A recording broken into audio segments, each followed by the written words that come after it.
Walter Griffith, pleasure to meet you. Pleasure to meet you as well, Mark. So give me a little backstory on you, because I've seen you in the trenches for a little bit. Okay. And I don't know that much about you. Well, listen, the backstory on me is I've been involved in this government for probably 20 years at home. Okay. I'm a auto mechanic by trade. I've been in the auto industry for probably 35 years. I own my own business for 30 of those years. And the issue that, I had somebody come in the garage one day and said, you ought to get involved in government. You got a pretty good handle on what's going on around here. And for some reason, mechanics have that. Yeah. I mean, it's, because we have a lot of people come in the garage and they complain, like, yeah, I don't like this. I don't like that. So I've stayed pretty much in touch. And he said, you should get involved. And 20 years ago, I got involved, and I'm the kind of guy that when I get involved in something, it's full bore. Yeah. There's no halfway. There's no, geez, I'm just going to stick my toe in the water. I either jump in all together or I don't get involved. So I got involved.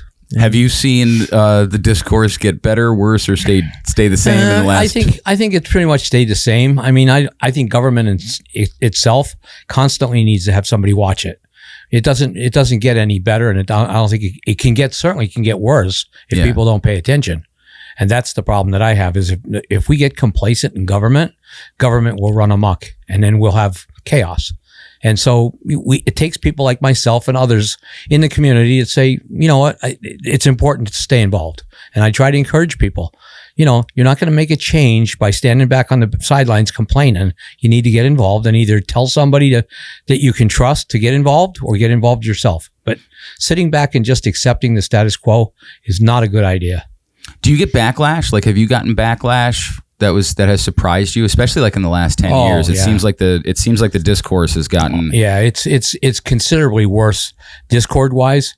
I mean, I used to get some backlash from the politicians back in the day, like 20 years. They don't like criticism. Yeah, no, they don't. And you know what? I'm a fair criticizer. If you're doing something good, I'm the first guy to stand at the podium and give you the rah-rahs. Mm-hmm. But if you're not, I'm the first guy at the podium to tell you I don't think this is a good idea. So I'm an equal opportunity basher, for lack of a better term. Yeah. But no, I think we're headed into a place where I don't think it's good for people, because now it's getting to a place where it's actually dangerous for people to speak out.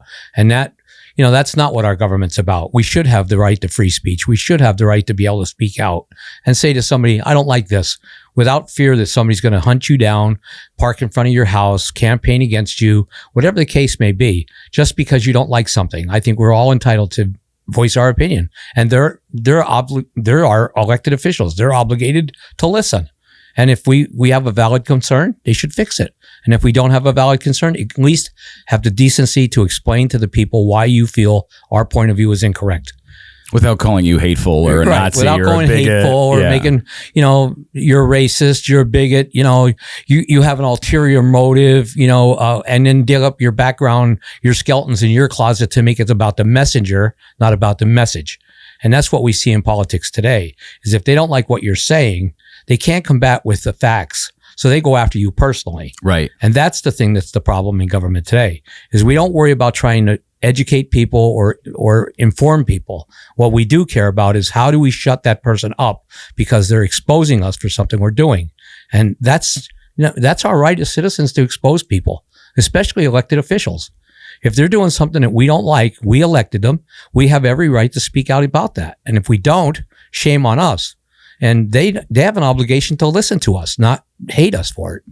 So, I mean, I guess that brings us to here. And, I wanted to talk to somebody about what's going on in Luzerne County. And, I don't have a dog in the hunt, but there's a lot of people I like down there who are, against what's going on down there. And I think we're sitting here because I think it's important that people get to be heard. I don't think that the people who are pushing back on this ordinance that they did or this legislation are being fairly heard. And it's mostly just pejoratives and hate. And it's just this weird like antibody response that is, you see it nationally, but locally it's like, it's a rarity, but now it's like getting there. So,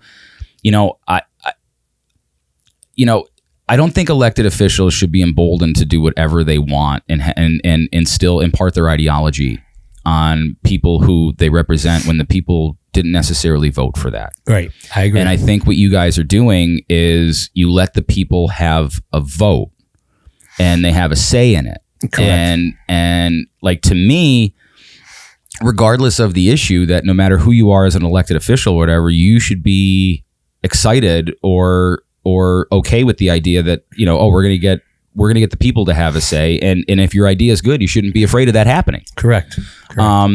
So can you explain to me how we got here? What is this discussion about, and what am I talking about? Sure. Well, a little backstory on our county, on Luzerne County. Mm-hmm.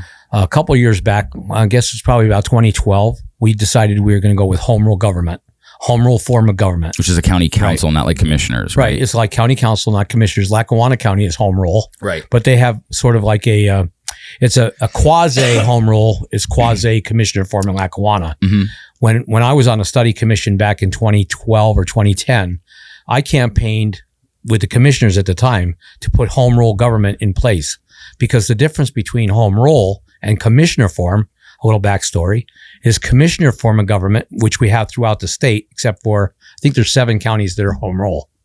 The difference between commissioner-based government and home rule form of government is in the counties that don't have home rule, the executive branch and legislative branch is the same body.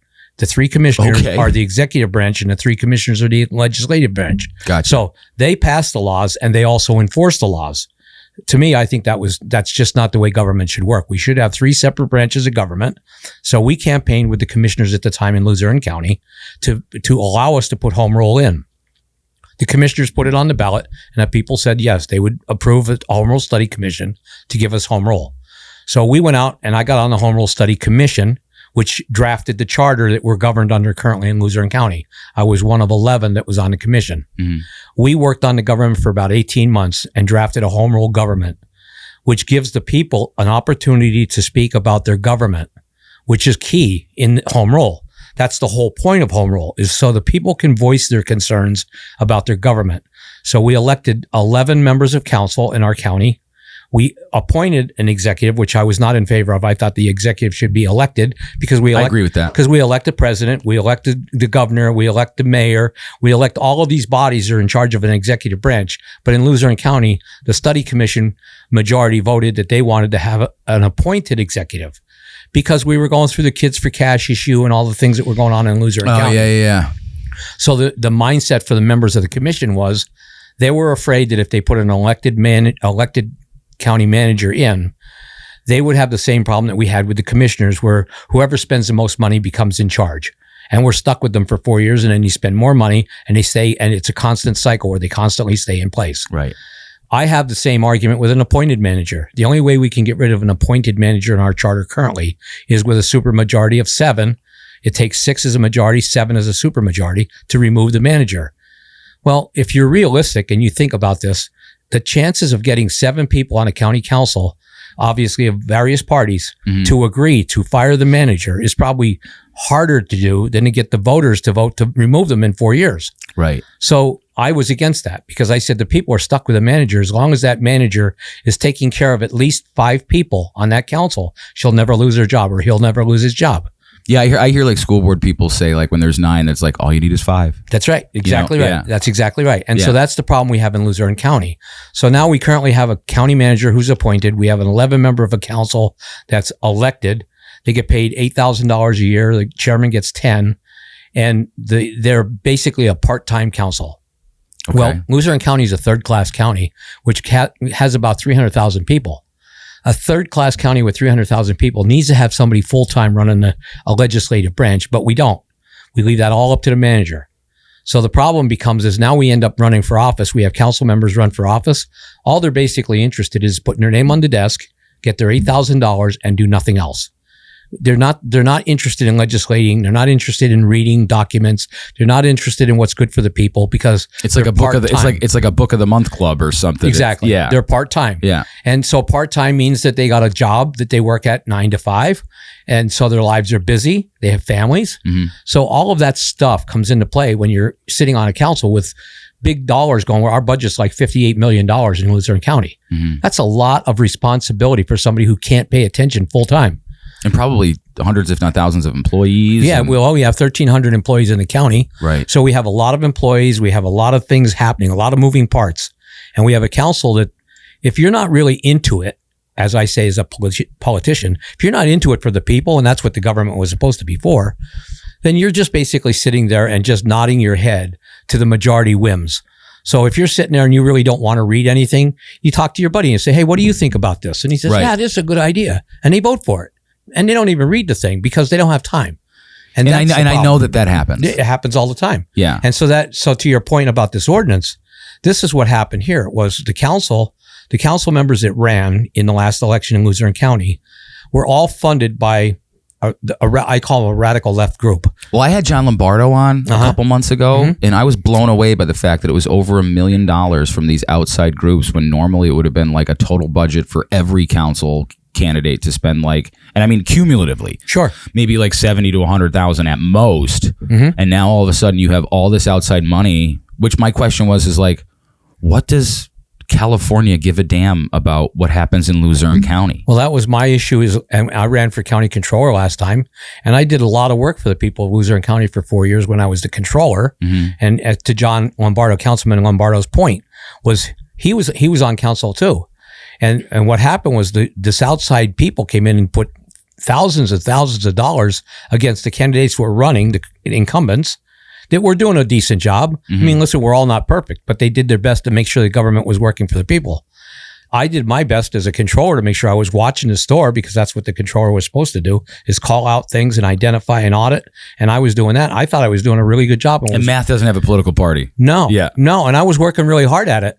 You know, I was working as a full-time controller. I was working probably 12, 15 hours a day doing the job because that's what I was elected to do, not because I was looking for a pat on the back. So we go through the election, I end up losing, and the majority of council loses to this radical left group that's funded by outside concerns. They come in, they dump a ton of money, and the Republicans, because we're complacent and we think, oh, it's all good, they're going to win, we don't have to do anything, they don't come out and vote. So now the write-in votes kill us. That's weird. It is very weird. Yeah. So now we have the write-in votes that come in, and the Democrats have the handle on the write-in votes, as you well know. Well, they have a whole system in place. They have a huge system, and I don't know what they're doing or how they're doing it. But, and I don't want to use the Trump scenario that it's all rigged, but clearly it's always 3-1 write-in votes. So they get 3-1 write-in votes against any candidate that runs. I had like 8,000 write-ins, and my opponent had 21,000.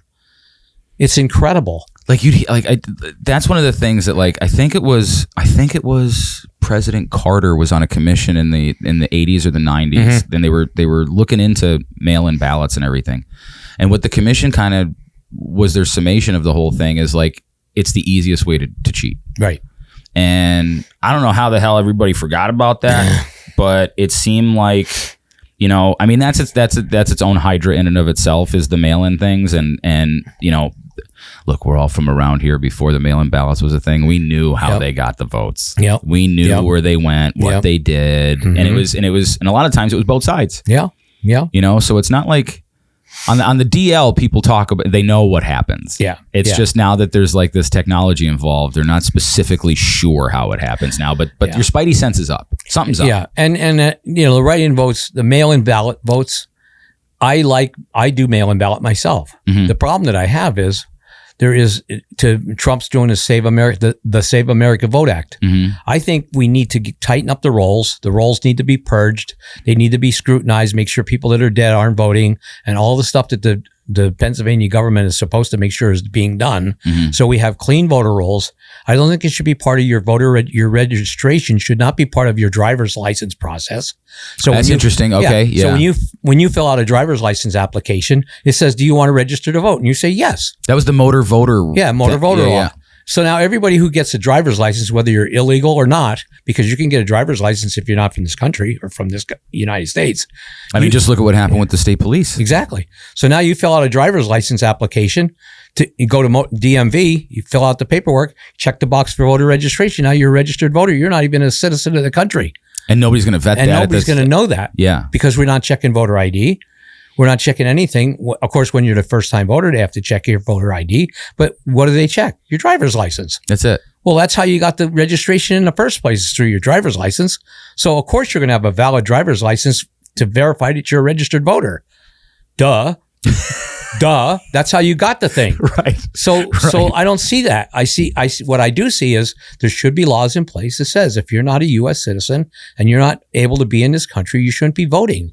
I agree with that. And that's the problem that we're having. So it's just so weird to me that nobody wants to make sure. Well, that's exactly the problem is we have gone to a place where, to my point on this petition, is people become complacent.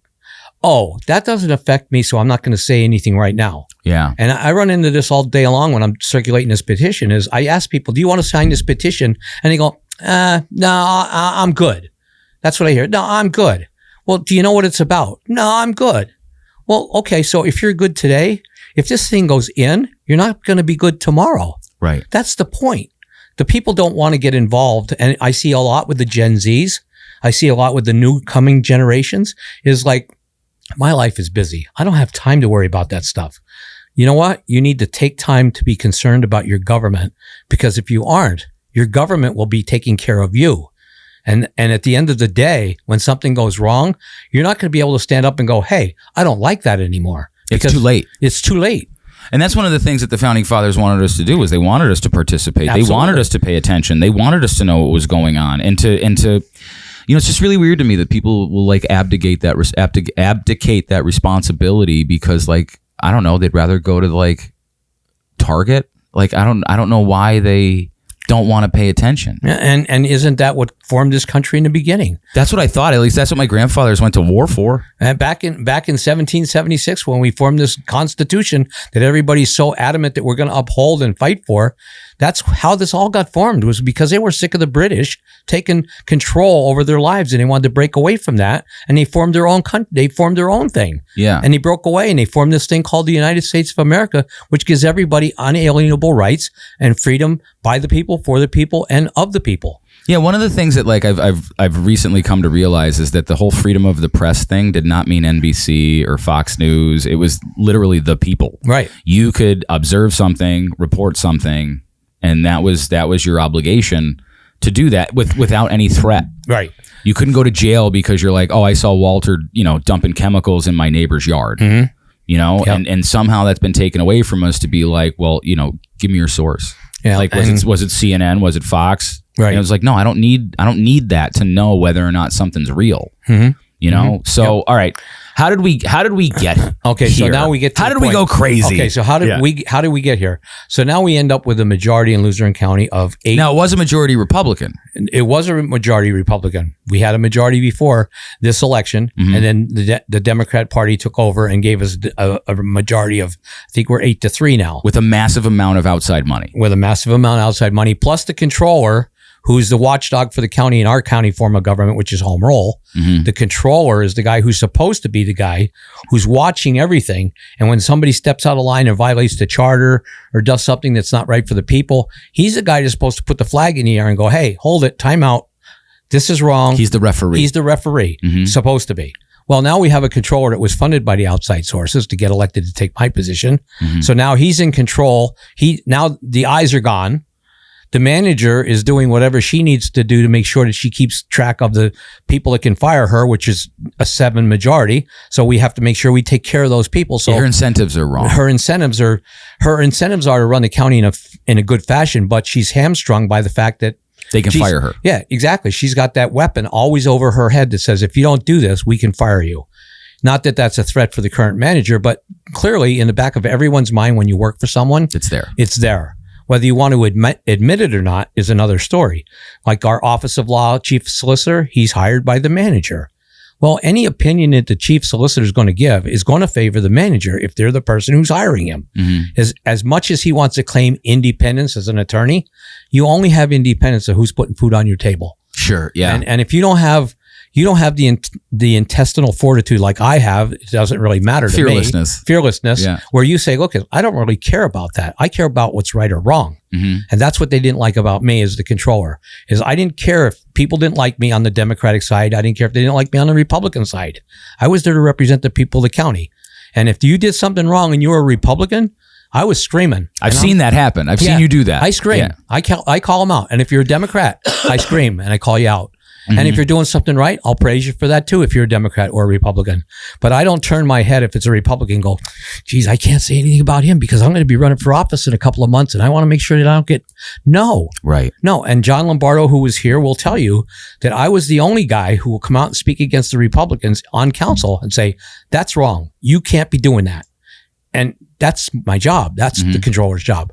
So now we go fast forward into this petition thing where the majority is now in place. They all ran with the idea was that they were not going to make big government. We aren't going to interfere. We're going to get the roads fixed. We're going to fix the infrastructure, bridges. We're going to get everybody's stuff taken care of. That was what they ran on. The moment they got in office, the very first thing they tried to do is pass an ordinance that said county employees cannot inform ICE or work with the immigration people to tell them if we have illegal immigrants in the county. That was their first thing. That was their first order of business. And we spoke about it. I spoke about it as a citizen. We had people come to the podium. It didn't pass. Luckily, it did not pass. We had I think it was a 6-5 vote, and it didn't pass for the majority. So they didn't get that. It was pretty tight. It was pretty tight. And they almost lost that. And the issue was the majority of council didn't want county employees going to immigration saying, oh, if immigration found somebody and they came to the department to try to identify them, you can't help them. You're not allowed to help them. That's county work. That's state work. That's federal work. They have to do it themselves. And so that got defeated. So then they came out with this election integrity safety issue that they thought the next ordinance they wanted to pass was, we're going to make it so you can't intimidate voters at the polls. So we're going to pass an ordinance called the Election Integrity Ordinance. All polling places cannot have anybody intimidating or harassing the voters in any fashion, or you could be arrested, blah, blah, blah. Well, we thought about that. So that's already... Well, how do they define that? Well, they define it in their own... They define what intimidation is. But isn't there already protections in place? Exactly. Yeah. And so we fought that, and that was the issue that we made, was these things are already in the state law. That you got to stay 10 feet from the polls. You can't go into somebody and get in their face and say, hey, you have to vote for Democrat or I'm going to do this to your job, right, or I'm going to camp outside your house. That's already protected stuff. You can't get away with it. So why do we need the law? They needed the law because they wanted to make sure that they had the upper edge for their people who wanted to do that couldn't be arrested for it. They wanted to manipulate the stuff. So now we go to this one, which is the petition for the Anti-Discrimination Ordinance. Where in this are the roads and the bridges and none of it? They haven't even spoken about the West Pittston Bridge that's closed. They haven't spoken about the West Nanticoke Bridge that's closed. They haven't talked about all the roads in the county we have 125 miles of county roads that are all in deplorable condition, about paving any of that. That's a byproduct. That's a manager issue to them. They're not doing legislation on that. So they ran on issues. Mm-hmm. And they did any of them bring up any of these issues, like voter integrity, anti-discrimination? No. Even when they were running, they never brought this up. No. When they were running, they brought up the issue of infrastructure because these are the buttons that would get them elected. They ran on infrastructure. They ran on cutting spending. They ran on making the county more efficient. They ran on all of those buzzwords that everybody uses when they're running for office, which people fall for, and they say, oh, geez, that's good. We'll vote them in. Yeah. And then when they get in there and they don't do it, they forget, and then they vote them back in again in 4 years. It's a crazy cycle. It is a very crazy, and we see it not only on the local level, we see it statewide, we see it on the federal level. I agree. Is once somebody tells you they're going to do X, Y, or Z, if they don't, we as citizens have the right and the duty to call them out and ask them why that hasn't happened before we vote for them. So, as I said about elected officials, somebody comes to the meeting and says to somebody, well, listen, you ran on this platform. How come this is here? We don't challenge them. We just go, oh, well, he said he was going to do this, and we talk behind the scenes about it. No, you need to confront them in public. This thing about Brezhnev with the antitrust ordinance and all this stuff that they're throwing at Brezhnev for the, they call it inside trading on stock. Yeah. I had a guy come to me and he was adamant he was not going to vote for Rob Brezhnev because of his stock inside trading on stock. And I said, so how many times have you seen Rob Brezhnev since he's been running? Oh, I saw him at this rally. I saw him at that rally. I said, did you ever go to the man and ask him about this? Or is this just information you're getting? He says, no, I'm not going to talk to him. I said, see, that's the problem I'm having with people If you have an issue with Rob, you go to the man to his face and you say, hey, Rob, please explain to me about this. They're throwing all this stuff out that you're doing this inside trading. Yeah. Tell me what that is. Yeah. So I can be an educated voter and I could tell my friends that what they're saying is actually not true, or it is true. And this is why it's true. But at least be informed on what you're saying. Don't say I'm not going to vote for somebody because I heard from somebody that he's doing this. Yeah, it seems like the main export of Northeast Pennsylvania is gossip, and most people believe it. Yeah. Like I tell politicians, because I do work with politicians sometimes, and I'm like, how many times have you heard the rumor? And they're like, oh, I've heard thousands of rumors. I said, okay, now what's the ratio of the rumor being correct? And it's vastly different. Oh, yeah, clearly. It's like one out of like 50 times is the rumor like real. Right. And it seems like everybody forgets about that. It's like, hey, man, they're not lying. They're not telling you the truth. No. And they're most of the time it's usually to get you in a kerfuffle and have you focused on the rumor that is the opposite of truth. Yep. And listen, I don't say every politician is perfect, because the one who was perfect, they crucified that man. Yeah. So all I say is, just because somebody did one thing wrong and he's done all of these other things okay for you, like the big beautiful bill they talk about. Mm-hmm.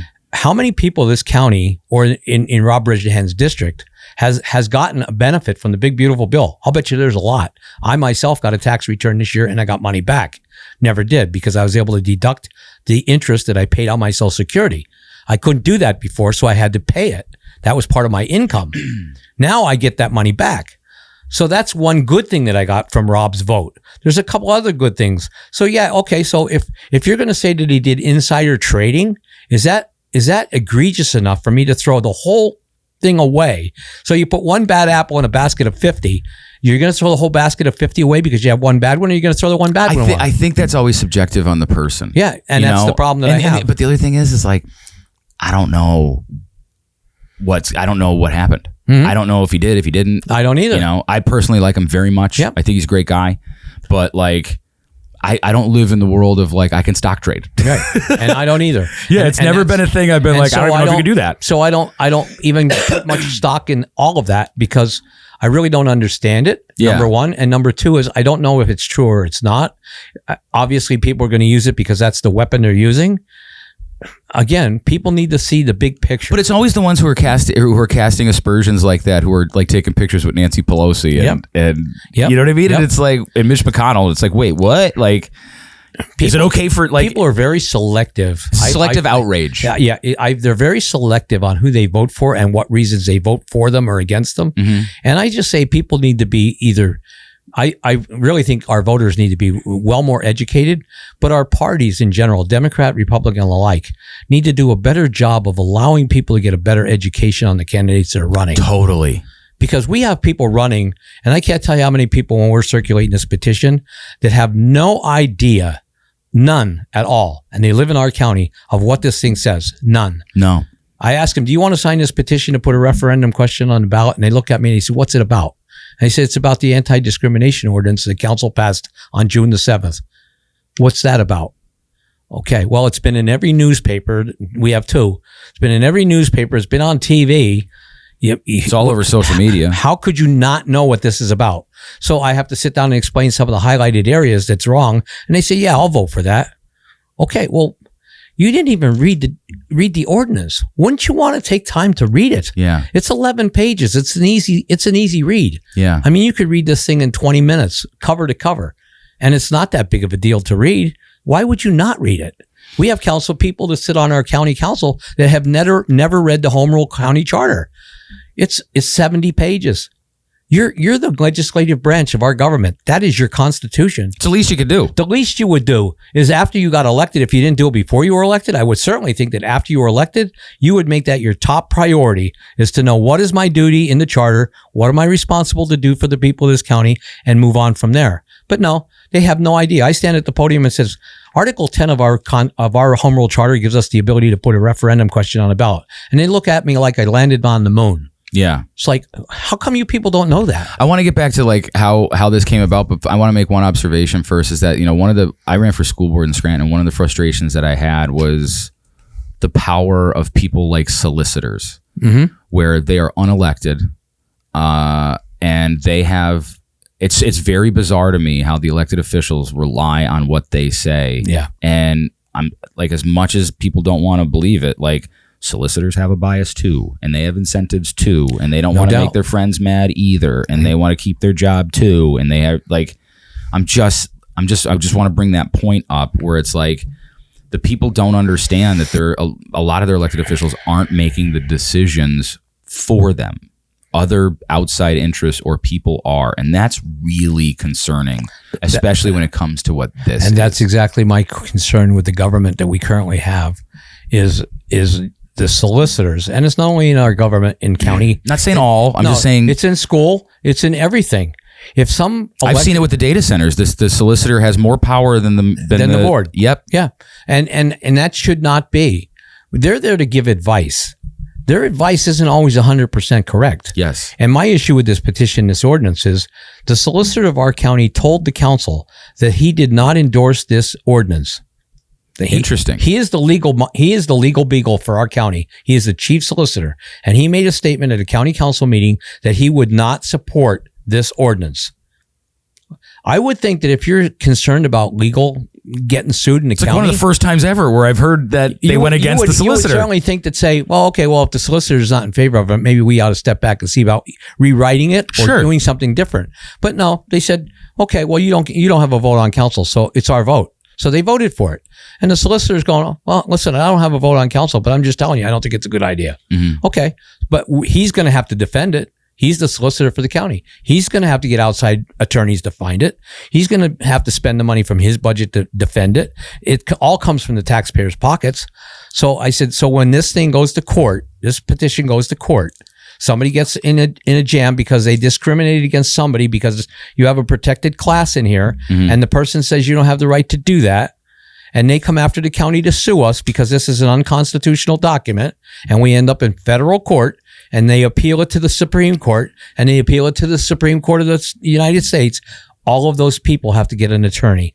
And that means the county has to get an attorney at $600 an hour. Yep. And on and it goes until we're buried in legal costs of tens of thousands of dollars in legal fees because you guys thought it was prudent to put this thing out there without asking the people what they thought. And going against the advice of the solicitor. And going against the advice of the solicitor. So I think, I don't understand I know what their motive is. Their motive is to protect their base and protect the people who they think should be entitled to get anything they want without any scrutiny. That's their MO is if a gender identity is you're trans, or your gender identity is you're gay, or your gender identity is you're whatever, nobody could tell you can't have something in this country because that's your lifestyle. No, I think everybody has a right to do if I'm an employer, I have a right to tell you as a person applying for a job at my facility that I don't want to hire you.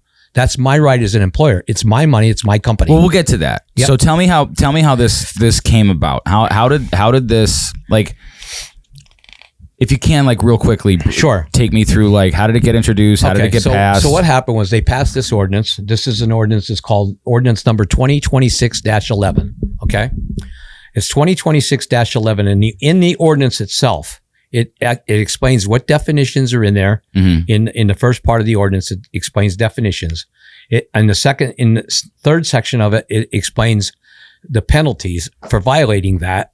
And the fourth section of it is so there's enforcement in there too. There's enforcement. Okay. So what they did was we already have federal state laws that govern discrimination in this country. Mm-hmm. We have federal laws. We have the EEOC, which is the Equal Opportunity Employer mm-hmm. Act. We have the Pennsylvania Human Relations Act.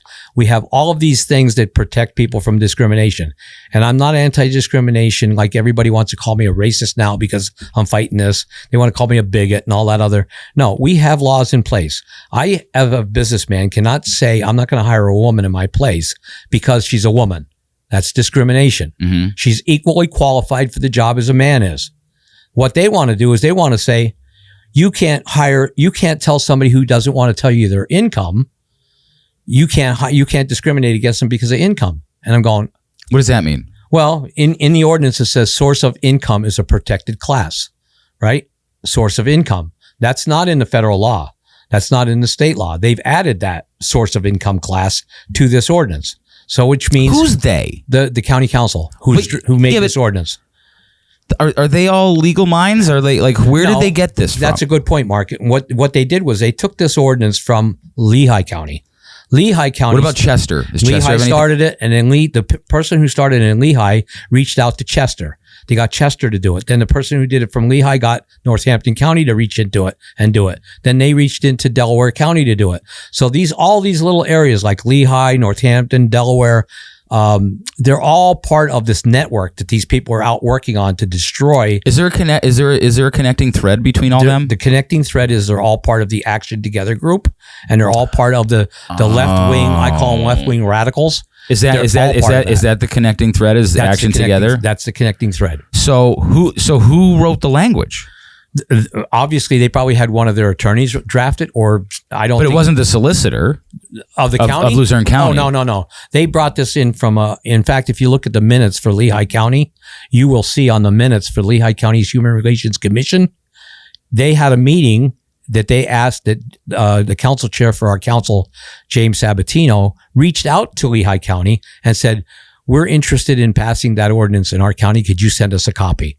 So this is basically a carbon copy. They probably went in and changed a couple words to Lehigh, from Lehigh to Luzerne, and maybe put a couple nuances in it to make it our own. Mm-hmm. But this is boilerplate. This is a boilerplate ordinance from Lehigh County.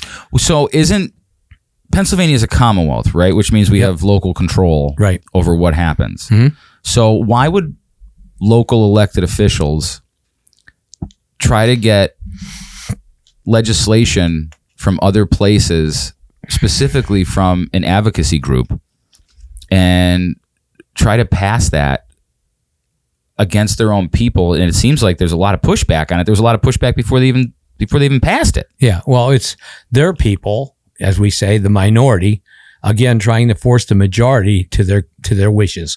Isn't that authoritarian? It is clearly authoritarian. Isn't that like how communism works? And that's exactly the point, is that the majority, because we're so busy doing our lives and living our lives, we take a back seat to day-to-day operations. And that's what my issue is with people to say, oh, it doesn't affect me right now.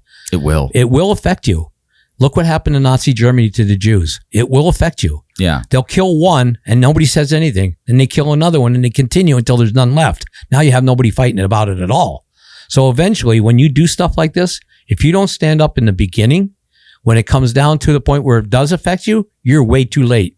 You're way too late to fix that. And the thing about other countries is they shut that down before you have a chance to stand up, and you don't have the freedom to say, I am against this. And our country is so unique because we have that freedom. Yeah. Other countries don't have that. No. We all take it for granted. We do. And that's really unfortunate in this country, because other countries don't have the freedom to say or do anything. You just have to comply. Yeah, it's weird in all those other kingdoms and fiefdoms and authoritarian governments. So it's really interesting that like you can do the opposite of what kings would allow in this country. Right.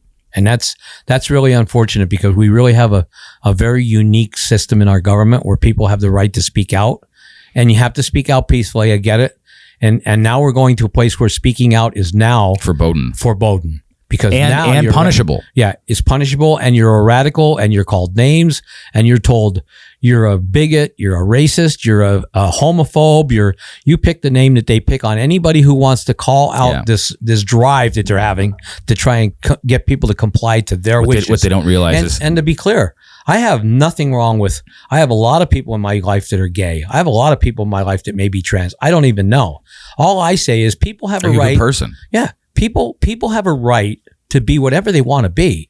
You don't have to force me as a business or as a landlord or somebody else in the country to have to deal with that if I don't want to. Well, force or compulsion by definition is authoritarian. And that's pretty much where we're headed if we're not careful here. So tell me, could we talk about the people who maybe push this or who's spearheading it?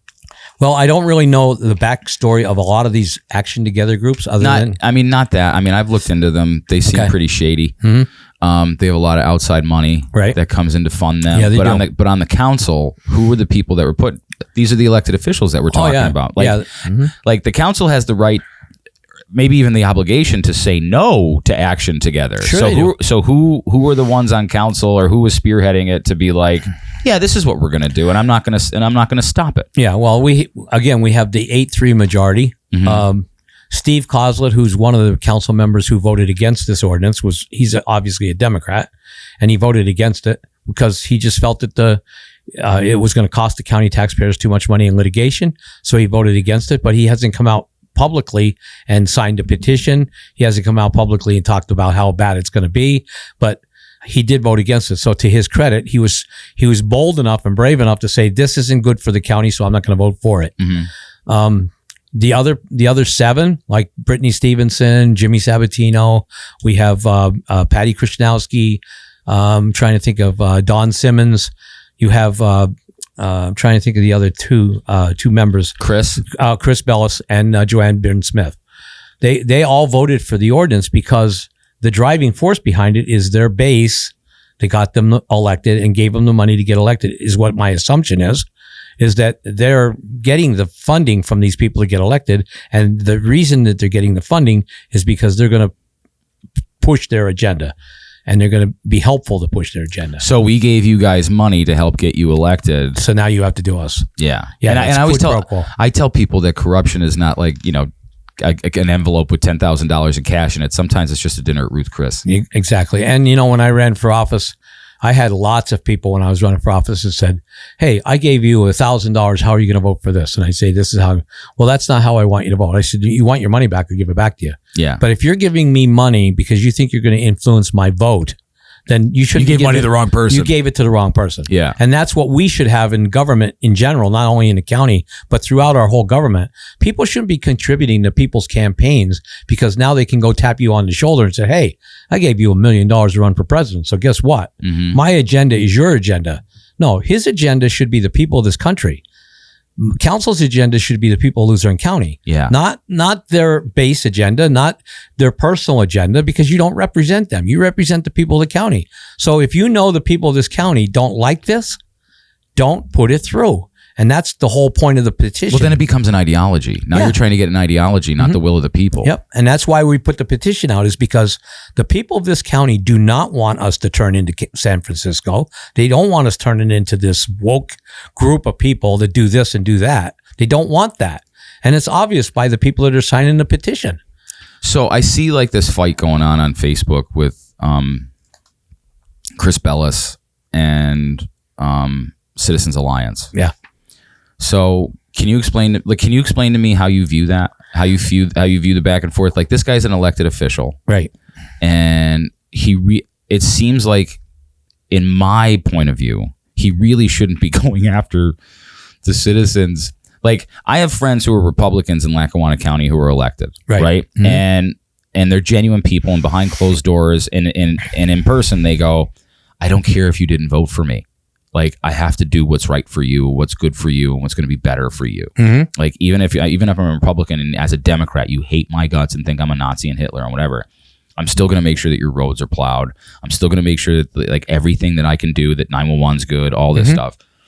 Why don't some of these people see it that way? Well, why are some of these people so based on the algorithm? Well, the issue that I'm having with Chris Bellis is he's an elected official. He represents the people of Luzerne County as an elected official. Mm-hmm. If he voted for this ordinance because he thought it's best for Luzerne County, explain it. Then explain that. But if you voted for it because you thought it's best for Chris Bellis and whoever's manipulating you, and actually together, then you need to clam up and vote no, or at least admit that you're not representing the people. But you already had your shot at the apple. You had a chance to vote. You voted yes. So now dummy up, keep your mouth shut, and let the people speak. If the people don't like it and they voted out, the majority rules, just like they voted to put you in there, they're ruling to not accept this petition. Let them have their say. Don't try and tip the scales. Don't try and go out and do all this other stuff as an elected official to try and intimidate people and harass people by putting their names online and all this other nonsense. Well, that's another interesting thing we're going to get into. Right. That. So so let's go back one quick step. Mm-hmm. Explain to me, when this came out, what was like the shared concerns of like you and a bunch of people who were against this. What, like, it sounds good, anti-discrimination. Right. in practice, what does that mean? What this is? Well, this ordinance is Anti-Discrimination Ordinance, okay? And it's to protect those people that have no income. It's to protect those people that want purple hair or whatever ideology they have, their gender ideologies. I always thought they were always protected. Yeah, they want to further protect them against discrimination. That's why it's called anti-discrimination.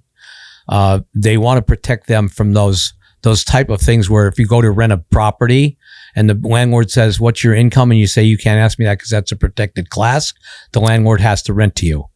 Wow. That's another problem. Whoa. So that's in the ordinance. And that's another reason that people are upset. Wait, does that mean that the banks have to give them loans? That's in here too. Wait, the banks have to give them Shut up. Yeah, seriously, it's in here. I highlighted it. Shut up. I swear. I took it into the bank to ask them. What did the bank say? The bank said, no, we're governed by Federal Reserve. We have to give you the money. We can't give you the money if you have no proof of income. I said, well, you see this ordinance? If I come into the bank and I ask you to give me $100,000 to buy a house and you say no, you're discriminating. You're discriminating against me. Shut up. And they say, well, that's too bad because we're governed by Federal Reserve. We cannot give you the money because we will lose our ability to loan money. Yeah, but what happens in the circumstance when somebody's emboldened by this ordinance and they go into the bank and the bank won't give them a loan and all of a sudden... They file a complaint with this quasi enforcement that they created in this ordinance. They created the judge, jury, and executioner in this ordinance that they appoint.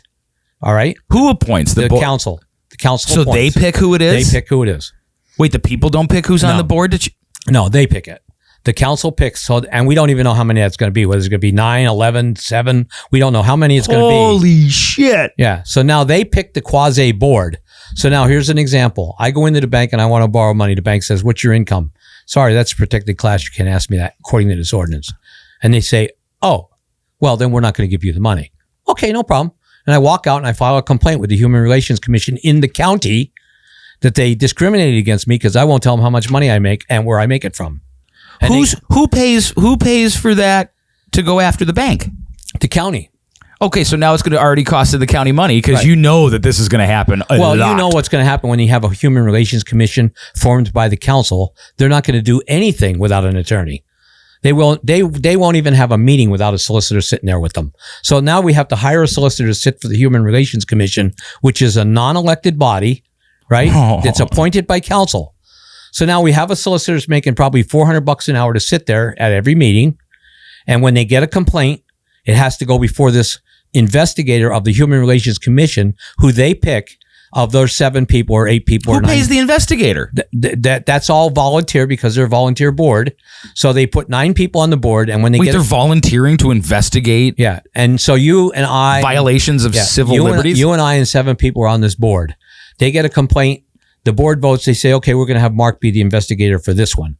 And Mark goes out and he does a quasi investigation to see if it makes they have language in here says prima facie case. You say, yes, there's enough evidence here to make it a prima facie case, so we're going to proceed with the complaint. Right? Now that's when the investigator, which is Mark, now goes out and gets the attorney who works for the commission and says, okay, you got to help us with this.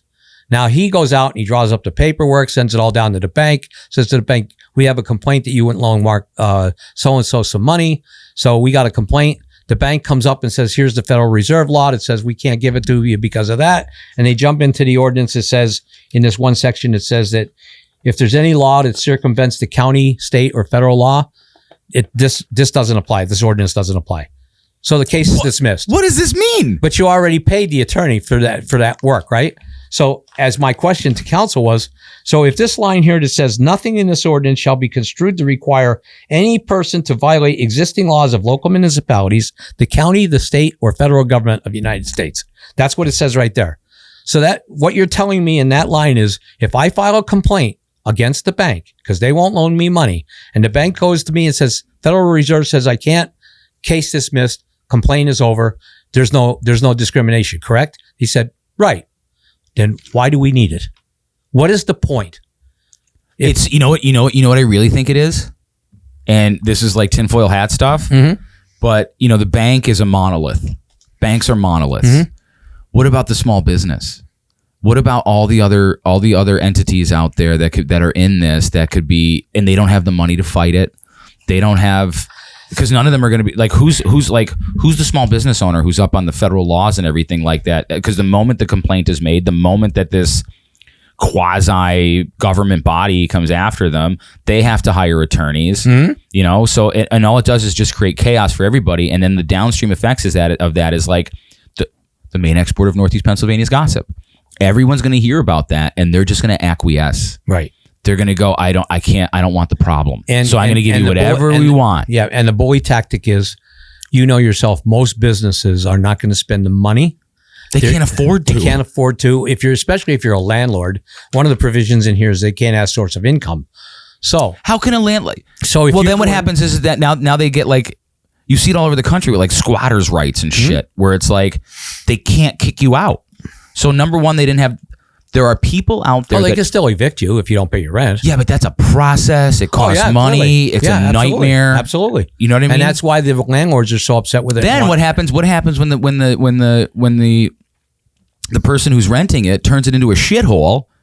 They now have to go and pay for all the damages and everything. Exactly. And that's the problem that I have. This creates human suffering everywhere. Well, and they're saying that the problem is these people who are trans, people that are LGBTQ, people that don't have income, the alphabet mafia. They're going out to get apartments and people are going, I'm not going to rent to you. You look like you fell in a tackle box. Yeah. I'm not renting to you. Yeah. Right? Because the guy has a perceived notion, and that's in here. You can't gender identity or perceived gender identity. This is crazy. What it's saying, what it basically says is that the gazelle is not allowed to use its eyes to notice the lion. Correct. Exactly right. And so that's insane. Perceived sexual identity, you can't, if somebody comes into my house to rent, and I look at them and I go, this guy's sketch at best. Sometimes intuition is the thing that lets you make the right decision. So you're looking at somebody and you say, you know, I don't really want to rent to that person. You have that right. This seems like a problem. You have that right. Yeah. It's your property. Yeah. That's my point. Should the guy think that way? No. But perception's reality. No matter what you do in life, perception is reality. If you're driving down the street and you see some guy driving an old junk car, perception is something's going to fall off. You get out of the way, just in case. Yeah, or somebody swerving down the road. Yeah, you don't stay right there and close, and when he hits you, you go, geez, I should have known you were drunk. No, I saw him waving all over. I shouldn't have discriminated against you. No, so perception is reality in the world in general. It's the only way to protect yourself. So you have somebody in there that, you know, he could be the nicest person. He could have a job he could be a CEO of a company for all you know. Mm-hmm. You don't know that. But in this ordinance, you can't even ask him. In this ordinance, you can't say to the guy, do you have a job? And the guy says, yeah. You can't ask me that. You can't ask me that. So that's crazy. It's insane.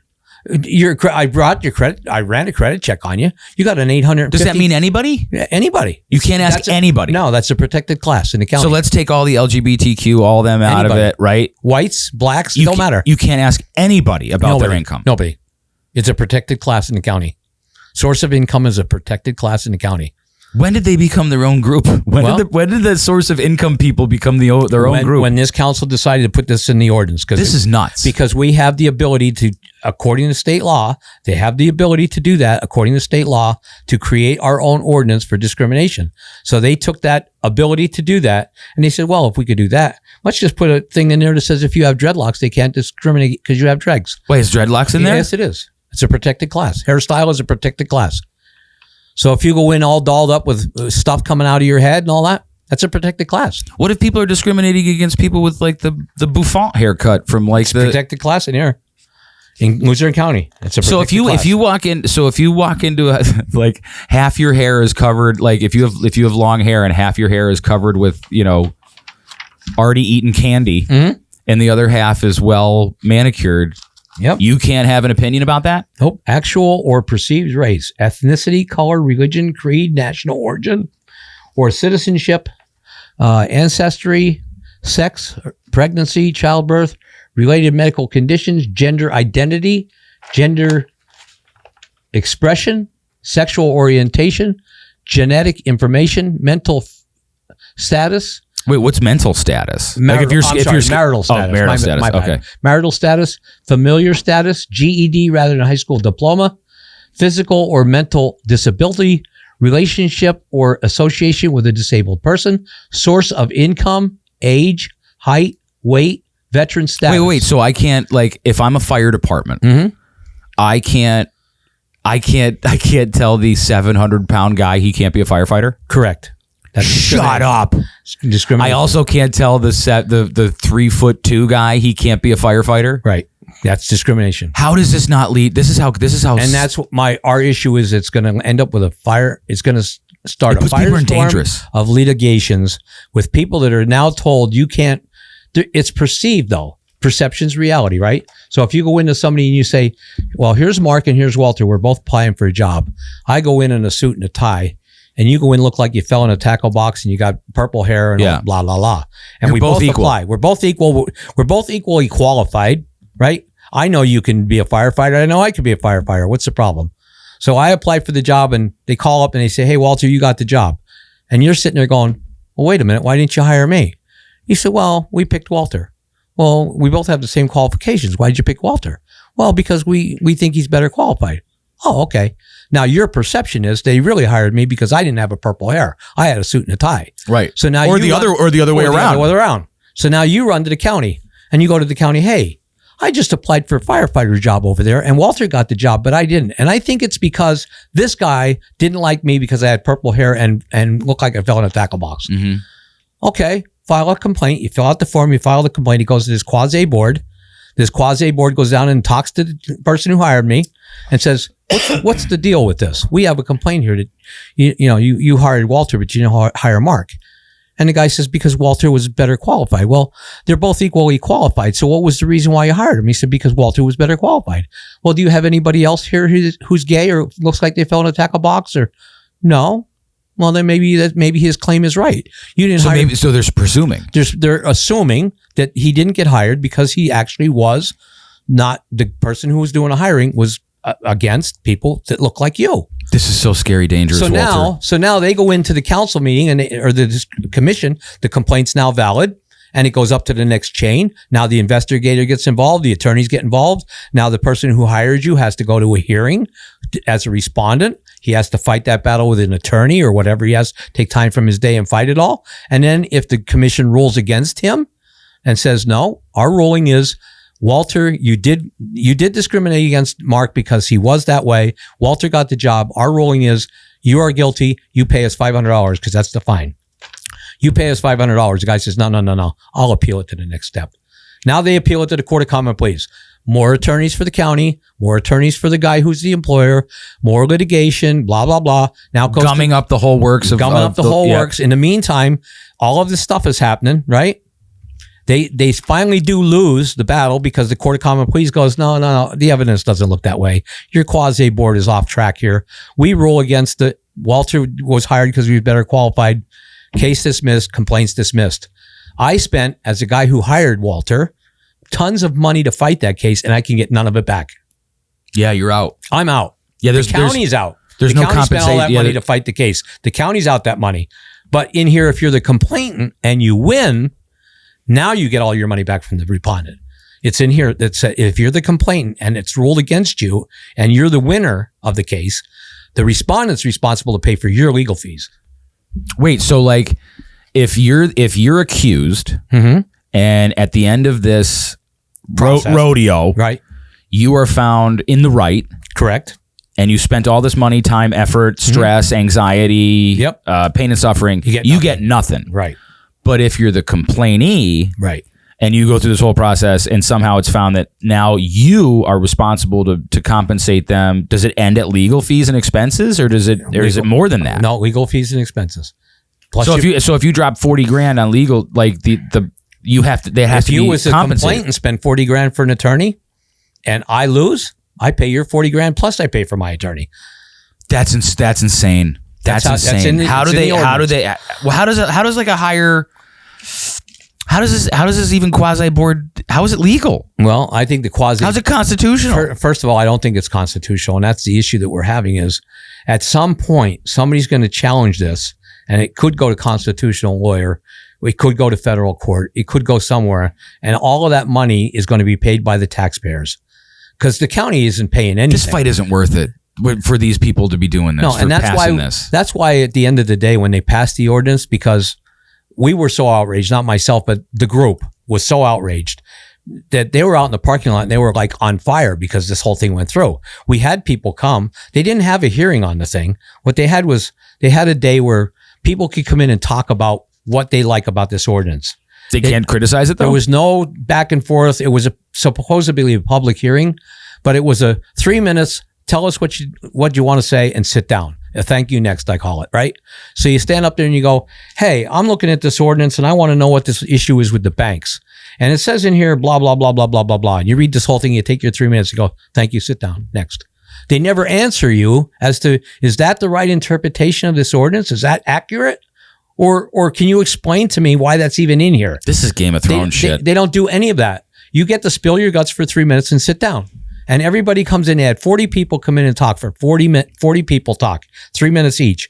And all they did was talk about how this is not right for the county. And some said it was right for the county. Obviously, the people who were in favor, they spoke in favor. But you didn't get any back and forth. A public hearing to me is back and forth. You want to give 5 minutes for a public hearing per person? That means I could ask you a question because you're the maker of the bill. Yeah. You tell me what it says in here so I understand it completely. So I'm not making assumptions because the stuff that I'm saying here is what I interpret this to say.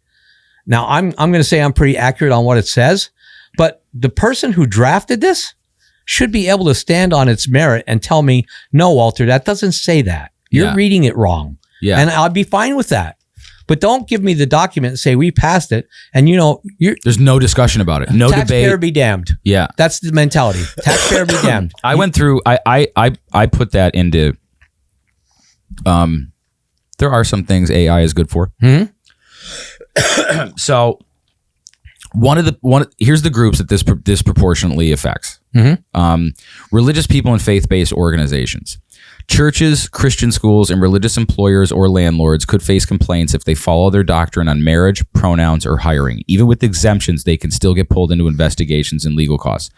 It's not just churches. It could be synagogues. It could be mosques. It could be everything. Mm-hmm. Parents and educators who stick to biological sex. A parent or teacher who says boys are boys and girls are girls who support single-sex sports or bathrooms could be accused of discrimination or creating a hostile environment under the education section. This hits people who prioritize parental rights and biological reality. Right. Small business owners and landlords. An employer with physical job requirements could get complaints over height and weight standards. A landlord who turns down a Section 8 voucher because of the paperwork and inspection hassle, not because of who the person is, could still face a source of income complaint. Merit-based decisions and normal screenings suddenly carry more legal risk. Healthcare providers with medical or conscience objections, doctors, therapists, or clinics that decline certain gender-related treatments or referrals on medical caution or religious grounds could be investigated for denying access even if they have other conscious protections. Now, this is a really scary one because what it does is it opens up to drugs like Lupron, chemical castration, breast augmentation. This is why I have a problem with the whole trans thing because I'm like, we shouldn't be sterilizing and mutilating children before they hit puberty. Right. If you're after and the argument I make to people about the trans thing, like I don't hate people who are trans. I don't hate them at all. They hate me. Weird. But if I walked into a doctor's office and said, I don't like my arm from the fingers to the shoulder, can you cut that off? They would say I'm crazy. And I don't know why that doesn't apply to mutilating children who there is no evidence for any of this stuff. People in creative or expressive fields, photographers, designers, venues owners, or speakers who decline to create content or host events that conflict with their beliefs could face public accommodation complaints. The line between discrimination and protected speech gets blurry. Anyone who speaks up with traditional or dissenting views, broad, actual, or perceived language, plus strong retaliation rules means criticizing the ordinance, gender ideology, or identity policies can quickly turn into a complaint or investigation, especially if the person holds a minority viewpoint in their community. This is crazy. And I don't know how to convey that any more than it's crazy. And my concern about like what all this means is, I don't know these people who voted for this. Right. I don't know if they're good people, bad people. We might have a lot of alliances on certain topics. There's some people who I'm friends with who are absolute socialists that are that we can agree. Like most of us agree on the problems, we just can't agree on the solutions. Sure. But we have spirited, friendly, loving debates about all this stuff without them calling me a Nazi or a communist or a transphobe or any of that shit. Mm-hmm. It seems like the antibody response to your guys' petition has revealed the veil. To me, the veil has been pulled down to who these people really are. And a concern that I have is the doxing. The people who sign this petition, there are active efforts online to let it be known who they are, boycott their businesses, cause some sort of financial, social, or perceived harm, right? Instead of letting the people have their voice. Like anybody who's an elected official, you are not elected to be a tyrant. You guys are against kings, right? Let the people have their say, and if it holds water, they will agree with you. If it's a better argument, they will agree with you. Why are these people so frightened? Because that's what it is. You're only going to react this way if you're afraid. That's right. Why are they so frightened of letting the people have a say with some sort of ballot proposition or whatever to either enforce or deny this? I think I think they're frightened because they're afraid they're going to lose their power more than anything. They think that when they got elected to council, that's why this referendum is so important, and the people need to wake up and sign, is they thought because they're elected to council, they have now become the king of the county. We can pass so ironic. We can pass any legislation and you people just have to accept it. And then the only recourse you folks have is in 4 years, you could vote us out. That's the recourse. But the damage is already done. The damage is already done. Our laws are already passed. I don't care if I get reelected in 4 years because I did the bidding of my base, and that's why I was put here in the first place. So I'm good. As long as I do what I was told when I got elected, in 4 years, I'm hoping they'll get enough money and people will forget and I'll get reelected. If they don't, the damage is already there. I've already accomplished what I was put here to do. You know, it's like if you steal a car and you take it to somebody, you say, here you go, and you're away from the car, you did your job. You don't have to worry about it after that. You've accomplished what you were set to do. And that's what I think the idea here is. They're upset with the fact that somebody actually has the nerve to challenge their ordinance to say, we don't want that, and we're going to tell you we don't want it. And if you don't like it, too bad. Well, I think they dismissed you at the beginning, and then you started to get signatures. Yeah, they did. And then like you can actually see it like as this progressed, as the fight, as the pushback against it progressed. It seems the people who were really for this started to get more and more vocal and aggressive. And the issue becomes is, again, as I said earlier, Chris Bellis was elected by the people. He is to pass legislation that's in the benefit of the people. If you pass legislation that's not to the benefit of the people, and the people come out against that legislation as they have a right, according to our charter, you need to clam up, shut your mouth, and let the people speak. You had your chance to speak. You spoke by your vote. Your vote was yes. Yeah, and they didn't allow discourse. No, they did not. They didn't allow conversations. No. Like I would happily sit with that dude right here and go over the merits of it, but he didn't allow it. No. Not only he didn't, I mean, the chair of the council did not allow that type of dialogue because they feel that they know best and they're going to do it. And I said, okay. And the argument online is, we're the elected officials. We're supposed to pass legislation. You are not superior. Yeah, and that's my issue. My issue is, yes, you are supposed to pass legislation that benefits the people of Luzerne County. You're not supposed to pass legislation that benefits your ideology or your base or your way of thinking. And if you do, and we challenge it, well, then that's our right to do that. That's why we have that ability to do it in the charter. So now we go out and we pass this, we do this referendum. The very first thing we have to do is we have to get 1% to postpone the ordinance because the ordinance was already passed on June the 9th. We get 1% of the vote that postpones in the last election. 1% of the last elections 1% total? 1% of the last governor's race. What do you mean the governor's race? The last gubernatorial race, which whatever the vote was in Luzerne County for Josh Shapiro and whoever ran against him, the total of that Wait, both together? Yes. Holy shit. That was 1%, which is 1,165 signatures we had to get to postpone the ordinance, right? Because the ordinance has already been enacted. It doesn't go in effect until they made it a 90-day effective date, but normal ordinances become effective in 30 days. We had 14 days from the day they passed it to get 1% of the vote, which was 1,165 signatures. Oh, that's such a monumental 1%. task. That's 14 days from the day they passed it. Now, they didn't give us the ordinance until 7 days after it got passed. So you only had 7 days. So we only had 7 days to get 1,165 signatures. Did you get them? We got them. So when we got them, that was their challenge. That was when they started getting sore. Now we're a serious threat to them because we actually got it started. So what that 1% does now is it stops the ordinance. It postpones it for 60 days. That's what the whole point of the 1% vote was, to postpone it for 60 days. Once we get the 1% in and postponed it for 60 days, that 1% has to be done before 14 days. Then we have 60 days, count from the date of adoption, which is June the 9th. Mm-hmm. So it really only gives us 14 less 65, gives us that remainder of the time to get the 10% of 46 days. 46 days to get 10% of the last gubernatorial race, which is 11,650 signatures. And when's that due? That's due by August the 8th, because that's 46 days from, 60 days from June the 9th. Did you guys turn in the 1,100 signatures? The 1,100 we turned in. Was it contested or? Well, he's now contesting. That's where the whole thing comes, where they're releasing people's names on the internet. So they're releasing the 1,100 names. Yeah, and Chris Bella said that he has the right to do that because the people who signed that petition have become public elected officials, not elected officials, public officials, because they signed a petition to change their government. And he used some law from Doe versus whatever the case was in the U.S. Supreme Court that says he could do that.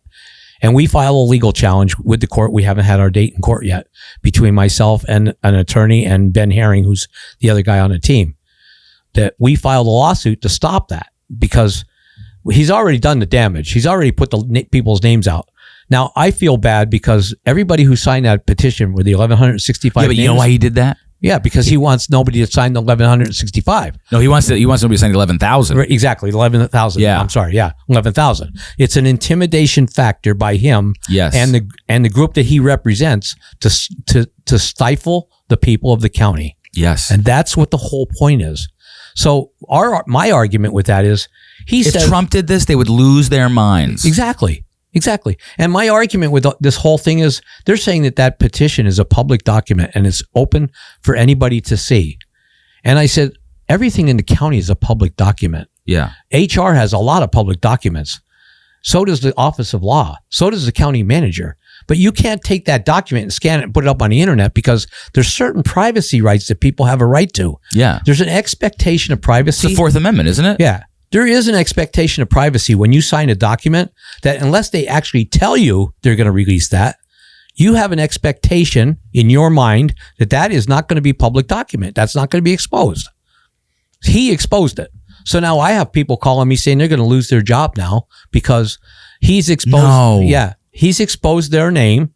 Their employer got a hold of it, or somebody on the internet got a hold of that person's name because they know who they are. Well, what happens is these groups like Action Together, they'll use those things, start sending emails, start doing comments on social media or Yelp or whatever. And what they do is they start to intimidate the employers. Yeah, and Chris Bellis's issue is, he would hate that if it happened to him. Well, yeah, but he says, well, if you didn't want that, you shouldn't have signed a petition. No, you have a right as government, as a resident and as somebody who's a person of this county to protest against your government. That's in the charter. So is he the face of this? He is. He's the face of it.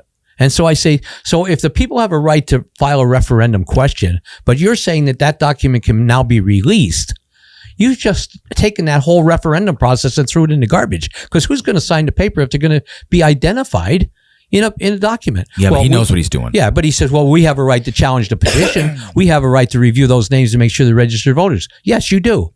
I'm not saying you don't. As somebody who wants to challenge somebody's petition, you have every right to look at that document and say, yep, this person's not a registered voter. We want to strike that. This person put the wrong date. We could strike that. Whatever you want to do. Yeah, same way you would to get on the ballot for it. But that doesn't make it a public document. That makes it open to you as someone who's challenging someone's petition. Once that challenge period is over and you've done the challenge and everything, you don't have any right to release that to the general. Wait, is there a challenge? Is there a challenge there is period? A challenge. Yes, 10 days. So so you guys had 14 days, which was 7 to get the 1,100 signatures. Right. They had 10 days to challenge the signatures. Okay, so this is being released after the 10 days? Yes.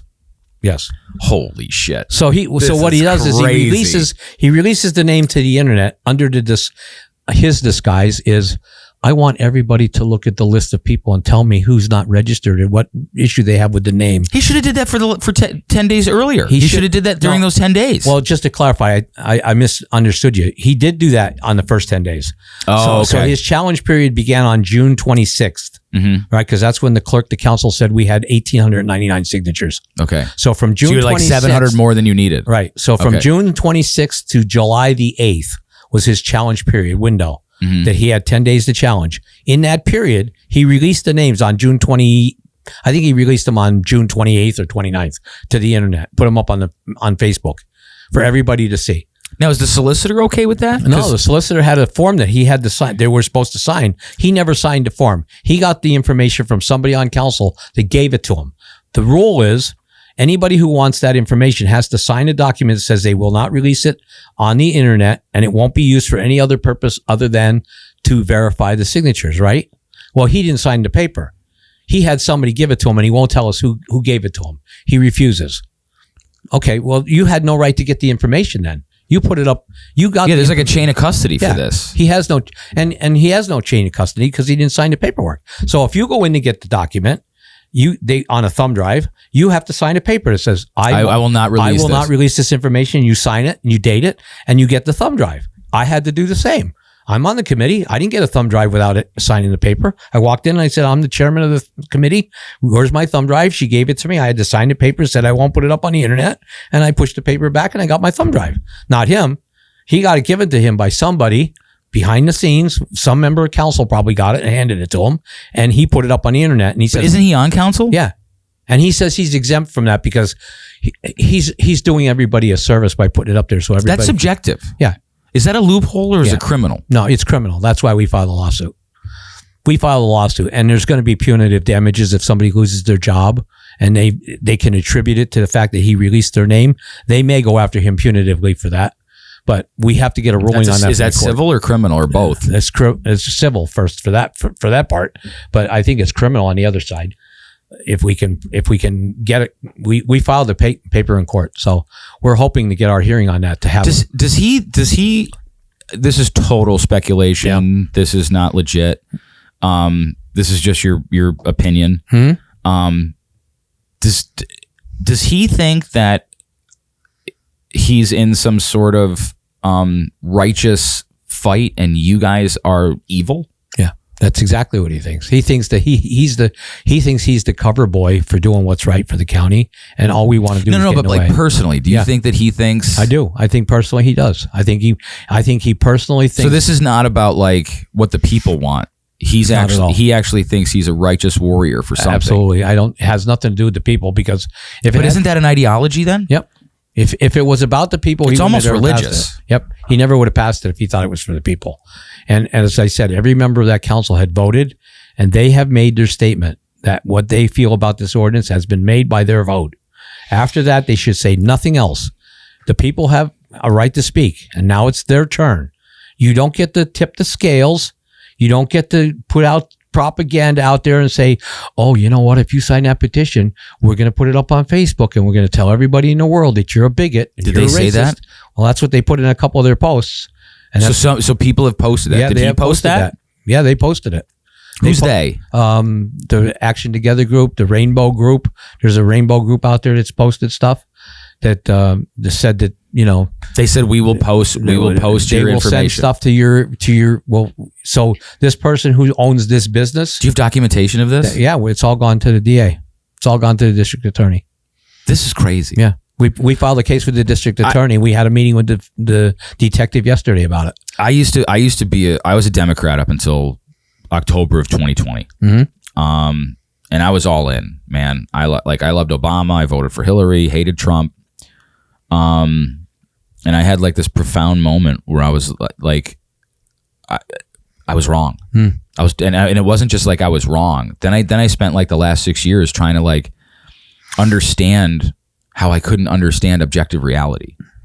And there's like a certain, and it's not all Democrats. Like there's a lot of really good Democrats. Oh, absolutely. I agree with that. That I'm friends with. 100%. Right. But it seems like, and this is just my opinion, and well, a lot of people share it. It comes from truth. But it seems like there's this weird, the only way to describe it is like some sort of mind virus that they always accuse you of that which they are guilty of. Yep. Trump derangement syndrome. I still say that. I mean, you could call that, there's another thing called suicidal empathy, the parasitic mind. There's a lot of people who have written stuff about this and it seems like it has to do with all of like this woke ideology stuff, where it's like, when you look at it objectively, like a 35,000 foot view, and I always tell this to people, where I find it really interesting that for like the group of people who don't believe in God and hate religion are behaving exactly like a religion. Mm-hmm. Like there's doctrines, they ostracize you. If you don't follow these dogmatic principles, you are the enemy. Mm-hmm. And they have like no self-awareness to totally understand what is happening. Like there's a politician that I work with, and he works with a guy who's kind of like this, and it's just very ideologically driven and not for the people. And my buddy thinks that this guy's just a political opportunist and blah blah blah, and I'm like, I don't think so. I think he really believes it. I think he's totally in on it, and I think that like he thinks that you're his version of evil, and he needs to stop you at every chance that he gets. And the problem is like, if you look at history, and what's the joke? It's like everything was some sort of totalitarian dictatorship up until 1776. Everything was. It was always a monarch. It was always some sort of oppressive, or a king, or like a warlord or whatever. And America was the first one to kind of go like, maybe this should be for the people. And like the intentions are good. Right. I don't think America has its problems, but it's still, it's the pursuit of the more perfect union, not like we have it. Right. We're always trying to get there. Yep. It's just like if you're a Christian or whatever, it's like the moment you're like, I believe in God or Jesus, that's not it. It's you got to keep working at it, and you're going to fall, and you're going to make mistakes. But it's the pursuit of it. And these people, I don't get it. It's a mental illness, and they're all supported by like each other. It's like, it's this weird social thing. And I don't get it either, Mark. I just don't understand. If we would put as much effort into making things better, fixing roads, as we are being against somebody or some ideology, I can't imagine how far we would go in the world and in life in general. But for a person to have that kind of hate in their heart, to release people's names when you know full well that will do damage to someone. They know he knows. He knows when he put those names on the Facebook page that there was going to be pain and suffering for someone. Yes. In the county. For you to do that takes me to a place where I say, what makes you function? Because as I said, the one lady called me on the phone Friday. I was coming home from work, almost in tears, because she got called into her office, her boss's office. And she said she's in the union. Thankfully, she's in the union. But they called her in the office because she was being insubordinate. Outside of work? Inside of work. They asked her to help another employee in her job. Her union contract forbids her from doing that, from what she's telling me. Because that Try not to give away too many details to get this lady in trouble. Right. Yeah. Because that employee was a minority, and she refused to help her, and her name was put on the Facebook page online. It's alleged and perceived that the reason she wouldn't help her is because she's a minority. Yeah. Had nothing to do with that. But that's what they're hanging. So I said, if in fact it comes to the point where you go through your hearing and they dismiss you, if you could get them to actually admit that, you would have real punitive damages for that person. But it's a perceived thing and that's not only one example. There's multiple examples. If there's one, there's always a bunch. I've had a bunch of people call me on the phone and said, I can't believe they released my name and address. What are they going to do? All they have to do now is get my social security number. They have access to my bank account, blah, blah, blah. Seniors are very paranoid about stuff. And rightly so. Everybody's trying to scam somebody out of their money. Sure, happens all the time. And so now we put this information out. And my argument was, listen, if you were going to do that, first of all, you should have got a right to know request in. Sure. And you should have had the Office of Law review it and say, no, we will release their names, but we won't release their address. That way they're protected. Sure. But we didn't do that. We just splattered it all over the internet for everybody to see. Now the damage is done. There's people out there that know where John Doe lives, and they know John Doe, so they know where he works. Mm-hmm. And so they know where he works. They know where he lives. Now all they have to do is put another piece together, and they could get just about anything out of John Doe they want. But they'll say that like it's like the people that like call Trump Hitler. Mm-hmm. I was talking about this with somebody the other day. I'm like, Trump's posting stuff about like Iran. He's like, there's 1,000 missiles aimed at you if you do anything to like assassinate me or whatever. Right. And we were talking about like, God forbid that happened. Democrat, Republican. I don't care who the president is. Like once you do that, there's no going back. Yeah, I agree. And I said, we were postulating on the idea of who would cheer and what that would mean. And that was really frightening. Yeah. To think about that. Yep. And like Elon says they call me a Nazi not because I am one, because they want someone to kill me. And these people are getting away with doing this stuff to average everyday citizens who literally just are like, I don't want to be oppressed. Right. I don't want to have to, leave me alone, stick to the Constitution, like stop doing this, person, property, like that's all we care about. And there's something dangerous about what these people are doing. There's something incredibly dangerous because what they're going to do is because they weren't the ones, they can't deny that they put people in harm's way.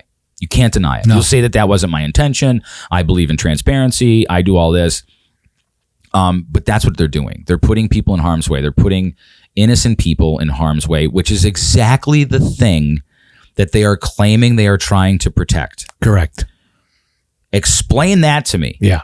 And they also put in the ordinance, one of the other things I had an issue with is they put in the judicial branch is exempt. What the fuck? It is in this ordinance. What does that mean? That means if you are the courts and you apply for a job in the courts. Oh, and they discriminate against you? There's nothing, they can't do nothing to you.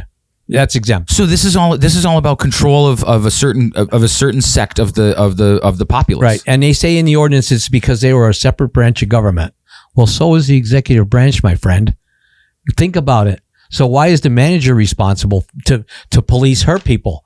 If the executive branch is a separate branch and so is the judicial and legislative, if you just exempt the judicial branch because they're a separate branch of government, what about the executive branch? Aren't they executive? Aren't they a separate branch? Well, shouldn't they be? Because they don't want the judicial branch to make this null and void. Right.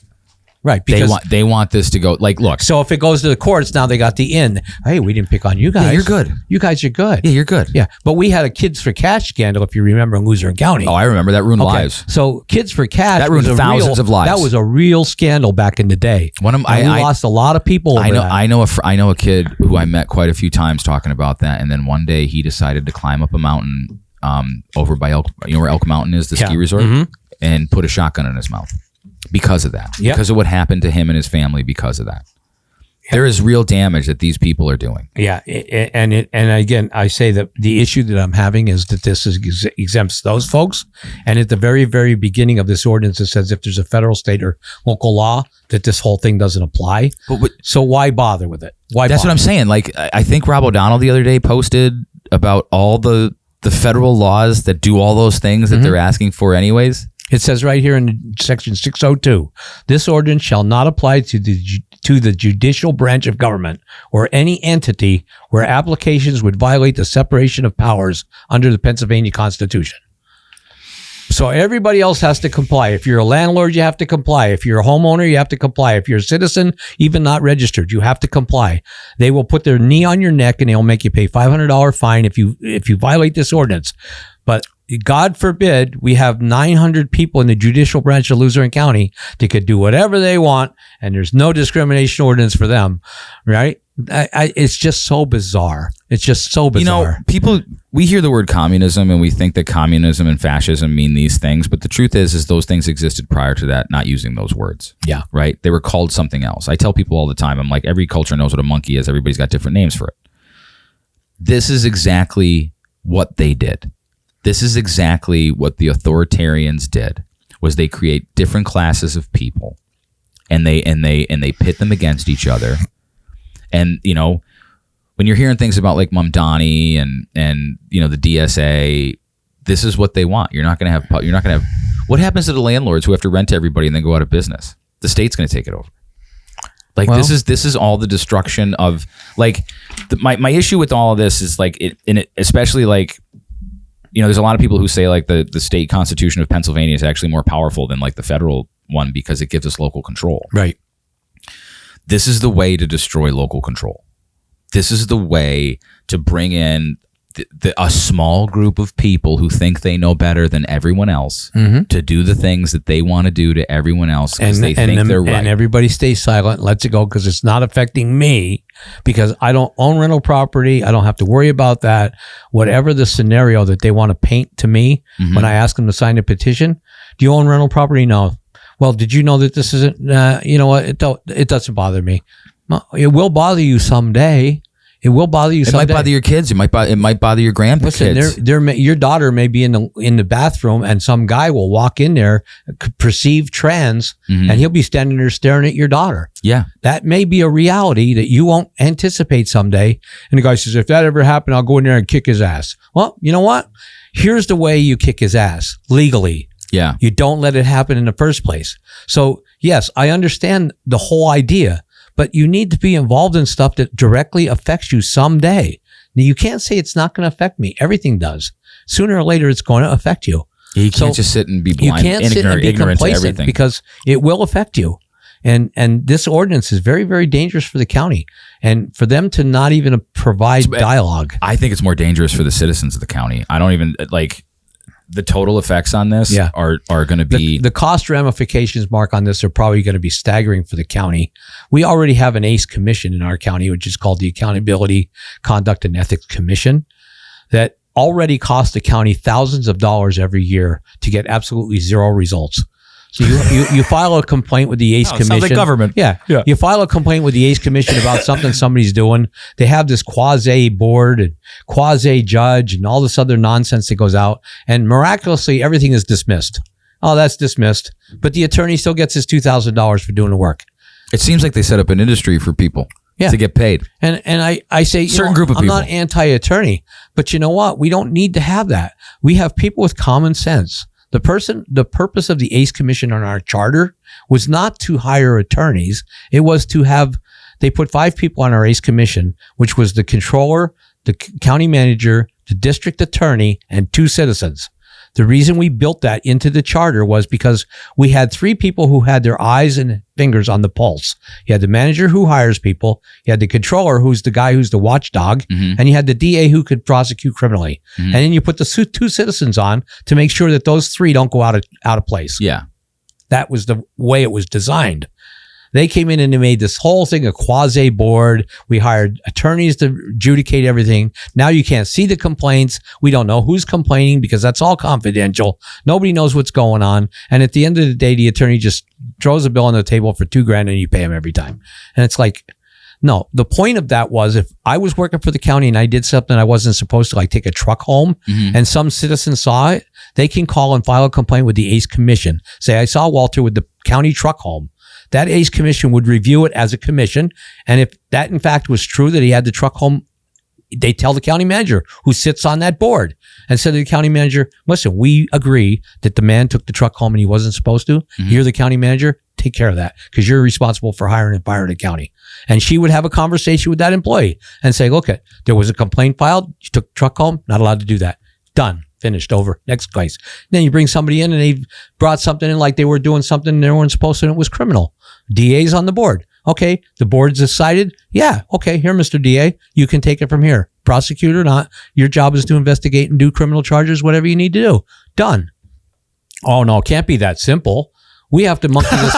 Oh, we can't be that simple. We have to monkey this thing all up. Yeah. We have to hire attorneys and give attorneys this thing and tell the commission they can't see any of the complaints. And the attorney's the only one that can see the complaints. And when the attorney looks at the complaint, says it doesn't rise to a complaint, they can dismiss it. But we're paying an attorney for all that time. So they charge us for travel time. They charge us for paper. They charge us for stamps, subpoenas. You pick whatever they do. Basically, the whole thing exists so attorneys can make money. Exactly. That's it. And nothing gets done. And now people are using it as a weapon. So when somebody's running for office, they file an ethics complaint.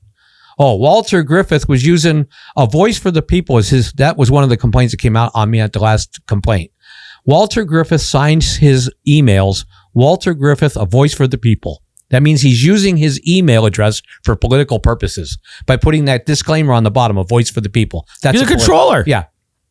That was my job, to be a voice for the people. So I put that on my disclaimer. Everything that I wrote, the automatic signature, it had Walter Griffith, voice for the people. Somebody filed a complaint when I was running for controller that I was using my county position for political gain. Why? Because I have a signature? Yeah. Well, so is the district attorney not supposed to sign it? District attorney then? Well, no, he has to. That's not a slogan. That's been my slogan for 20 years, a voice for the people. It was on everything ever since I got involved. Well, you can't do that. And is the complaint made anonymously? Oh, yeah. No, of course it is. Yeah, and then the complaint goes out and makes a big news release. I filed a complaint against Mr. Griffith as the controller because he's using political. So now it becomes a weapon. So now people go, oh, we're not going to vote for him. We're not going to vote for Walter Griffith. So they're saying you're political, but they use this as a political weapon against you. And that's what they did with the irony. That's what they did with the DA. They came out and said the DA was supporting a candidate for council, and he's not allowed to use his office for political gain. So they smeared the DA because he was doing something that they felt it was a way to, just like they're doing with Brejnehan with the anti trading thing. That's all smear tactic, and people get caught up in that minutia and they lose sight of the big picture. I think I want to see where you go from here. Mm-hmm. But the other thing is like I want to just forewarn you and everybody involved in this is that when you're up against groups like this and people that have already shown that they're doing the things that they're doing, mm-hmm. it's not going to get easier. Oh, no, never does. And they're going to find every perceived skeleton in everybody's closet. Oh, yeah. And you guys just got to be prepared for it because this is strangely enough, it feels to me like it's a binary battle between like literally good and evil. And the crazy thing is like each side thinks that they're good and the other side's evil. And the issue with that whole scenario that you just outlined is that yes, they bring out all the skeletons because they want to shoot the messenger, not mm-hmm. shoot the message. Mm-hmm. And the problem that they have with me as Walter Griffith is I don't care what you say about me. Yeah. I don't care if you bring up my wiretap lawsuit. I don't care if you bring up all the other... Did you have a wiretap lawsuit? Yeah, long ago. They arrested me for wiretapping the county because I found some guy that was taking $10 million of county money. And they didn't give you like a good job Walter certificate? No, because I uncover people that were doing things that weren't right. And those people have big pockets and they have big money and they have big donors. And those people would spend every dime they have to destroy you. And that's the problem with government is they have endless amounts of money. So when you wrestle with a big tiger like that, like David and Goliath, you have to understand that sooner or later they're going to shoot something at you. Yeah. Just like Trump. So I just say it's not about me. I could care less. You want to bring out all my past, you want to bring out anything about me, I'm fine with that. I don't care. Because I'm doing it for the right reason. I'm doing it for the people of this county. And if you're going to shoot at me because you don't like what I'm saying, then come out and tell me why I'm wrong. That's all I'm asking. Why is it that it's bad for you to prove that people are stealing $10 million? But it's not bad for them to take the $10 million. Well, that too, but it's okay to then it's not bad to release people's names and have potential harms come to them. Yeah. It's the double standard, the hypocrisy. We see it every day, not only in our county government, we see it throughout the whole country all the time. Is the Democrats just came out about that Planner issue, right? The guy Graham Plattner? Yeah. They came out and he supported the guy. Oh, we're not going to say nothing. Let the people speak. Let the people speak. If they want to vote him in, let them vote him in. All the time they were doing that, they knew that they were not going to support him once he got elected so they could put their own person in. Do you think that's what happened? Yeah, the hypocrisy is deafening to me. We asked everyone, the press asked every single one from Bernie Sanders on down.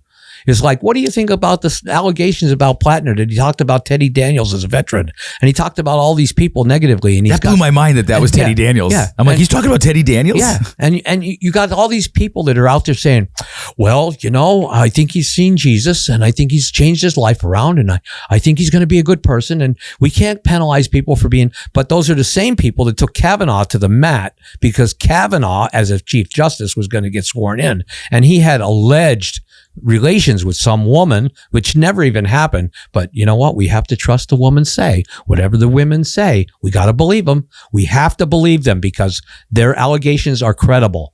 But now Planner comes out and they have allegations against Planner. Oh, well, you know what? There's no proof of any of that. We don't know that actually happened.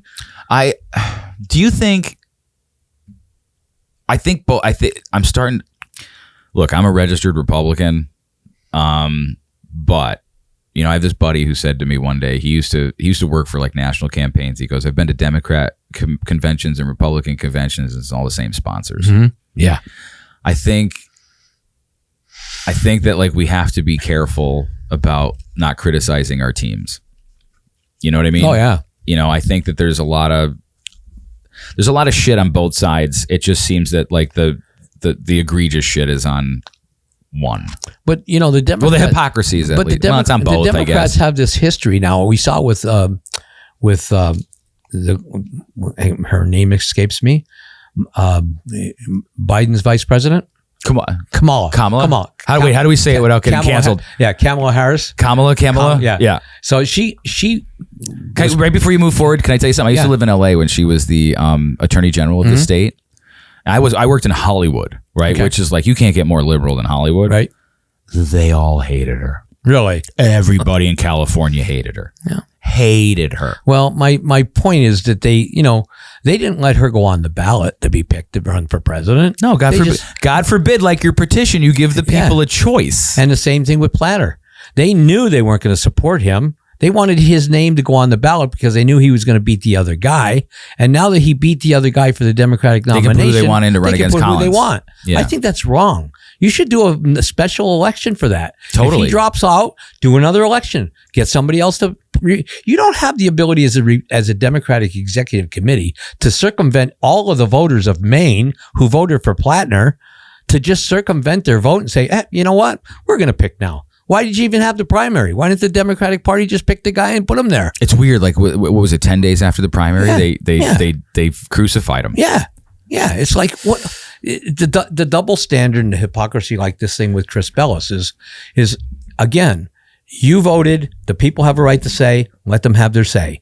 You should shut your mouth and let the people speak. If you don't like that, then don't get in the way. Don't get in the way. If somebody else from the county wanted to come in and get them petitions and plaster it up all over Facebook, they could do that and we could file a lawsuit against them. You shouldn't be the guy who's the face of this whole process. I found an interesting meme. The government should know nothing about us. They are public servants. We should know everything about them. That's a good meme. Where does this go? Well, right now, we're still waiting for the court case to come for the issue of the Facebook post. So we're waiting for that. What's that? We filed a lawsuit with the Court of Common Pleas to file an injunction against Chris Bellis for his ability to release those names, even though the names are out there. Mm-hmm. We want the court to rule that they were not a public document, and he had no right to release them because, number one, he never got the document the right way. And number two is he's caused irreparable harm to everybody in this county by who signed that petition. So we're asking the court to rule on that. And if the court rules in our favor, then the people who have irreparable harm can go after Chris Bellis, not the county, for punitive damages if they so choose, or they can prove that their name was if somebody hacks into somebody's bank account because they now have received or they lose a job or they lose a job or whatever the case may be, and they can approve that, then they could go after Chris Bellis for punitive damages. That's the lawsuit that's currently out there, and we want to stop the ability for him to do that, and we want to get an extension on our 60 days because of it, because everybody that we talk to, most people say, they're going to put this online. I saw that up on the internet. Somebody told me that my name's going to be posted. So I won't sign that because of that. And we've had other people that said, you know what? I'm putting my name on there, and I don't care if they put my name up online because I have the guts to stand up for what's right, and I'm putting my name down. Mm-hmm. And then other people are saying I can't put my name down. I work for a state. I have a union company. Whatever the reason is, they won't put it up because they're afraid to be identified. I understand and I respect that. So he's caused harm to us as a referendum committee because now we're in jeopardy, not currently because we have a lot of people signing anyway, but he's intentionally placed a roadblock in our way to proceed with this referendum by releasing those names with the caveat that is an intimidation factor. And so people won't sign it because of that. And so we're asking for an extension of time on our petition instead of 60 days. Did any of your council members do that? What's that? What he did? No, just Chris Bellis. He's the only one that released the information. Did anybody agree with it? Did anybody share it? Did anybody? Well, whoever he releases it to, obviously is going to share it. No. But I mean on council. I'm specifically thinking about council. Well, specifically, the only one that we know that signed the paper to get that information was Joanna Smith. And you know that for a fact? Yes. We got all the names of people by right to know of who signed for the thumb drive. The only ones that signed for thumb drive, there was 8 people to sign for it. And we know the 8 people on council, the only one that signed for it was Joanna Smith. So there's a presumption there. There's a presumption there that she's the one that gave the information to Chris, but Chris won't admit that. And if he doesn't admit it, we'll get him on the stand and we'll make him admit it. Why can't he just go like, all right, I'm out. Like I'm not fighting with anybody. Let the people decide. I'll argue why I'm for this. Let them argue why they're against it, and wherever the dominoes fall, they fall. Well, because they're afraid. They know that they passed this ordinance for their own base, and they know that this will not fly in the county when people realize what it's about. And they want to paint the picture just like all the other times we see stuff going on in the state and county and federal, is we paint the picture that it's all about the poor, unfortunate veteran. Oh, it's about the poor, unfortunate homeless. It's about the poor, unfortunate whatever. And we're doing great and wonderful things for those folks. But really, it's a disguise. Is what they're really doing is they're trying to get their trans people to be able to come and go anywhere they want without any restriction. They want to make sure that people can't be restricted from getting housing because they don't want to work and they're on Section 8 or they're on disability insurance or whatever, because it's specific in here for source of income. Source of income is Social Security, disability, Section 8. Those are all identified as sources of income that you don't have to divulge on your application as a source of income. So if you go in and rent a home and they say, where's your source of income? And they say, I don't have to tell you that. So how do you survive? Do you have Social Security? Do you get Section 8? I don't have to tell you that. That's a protected class. We don't have to tell you that. So no matter what, they're trying to protect these people who are their base to get. Do you have anything against these people? Nothing. I think, listen, if you want to go rent an apartment from somebody and somebody wants to rent it to you, that's what's called capitalism. Yeah. Right. If I own an apartment and I want to rent it to you and you look strange to me and that's my desire to do that, that's between me and you as a person. I just thought of this. How was no shoes, no shirt, no service okay? Yeah. How about it?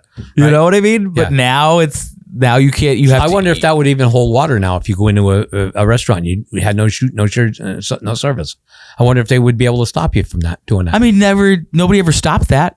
Nobody ever was against that. And that's a total visual observation of discrimination. Yeah, that wasn't put in any law anywhere. It was just something that some business decided.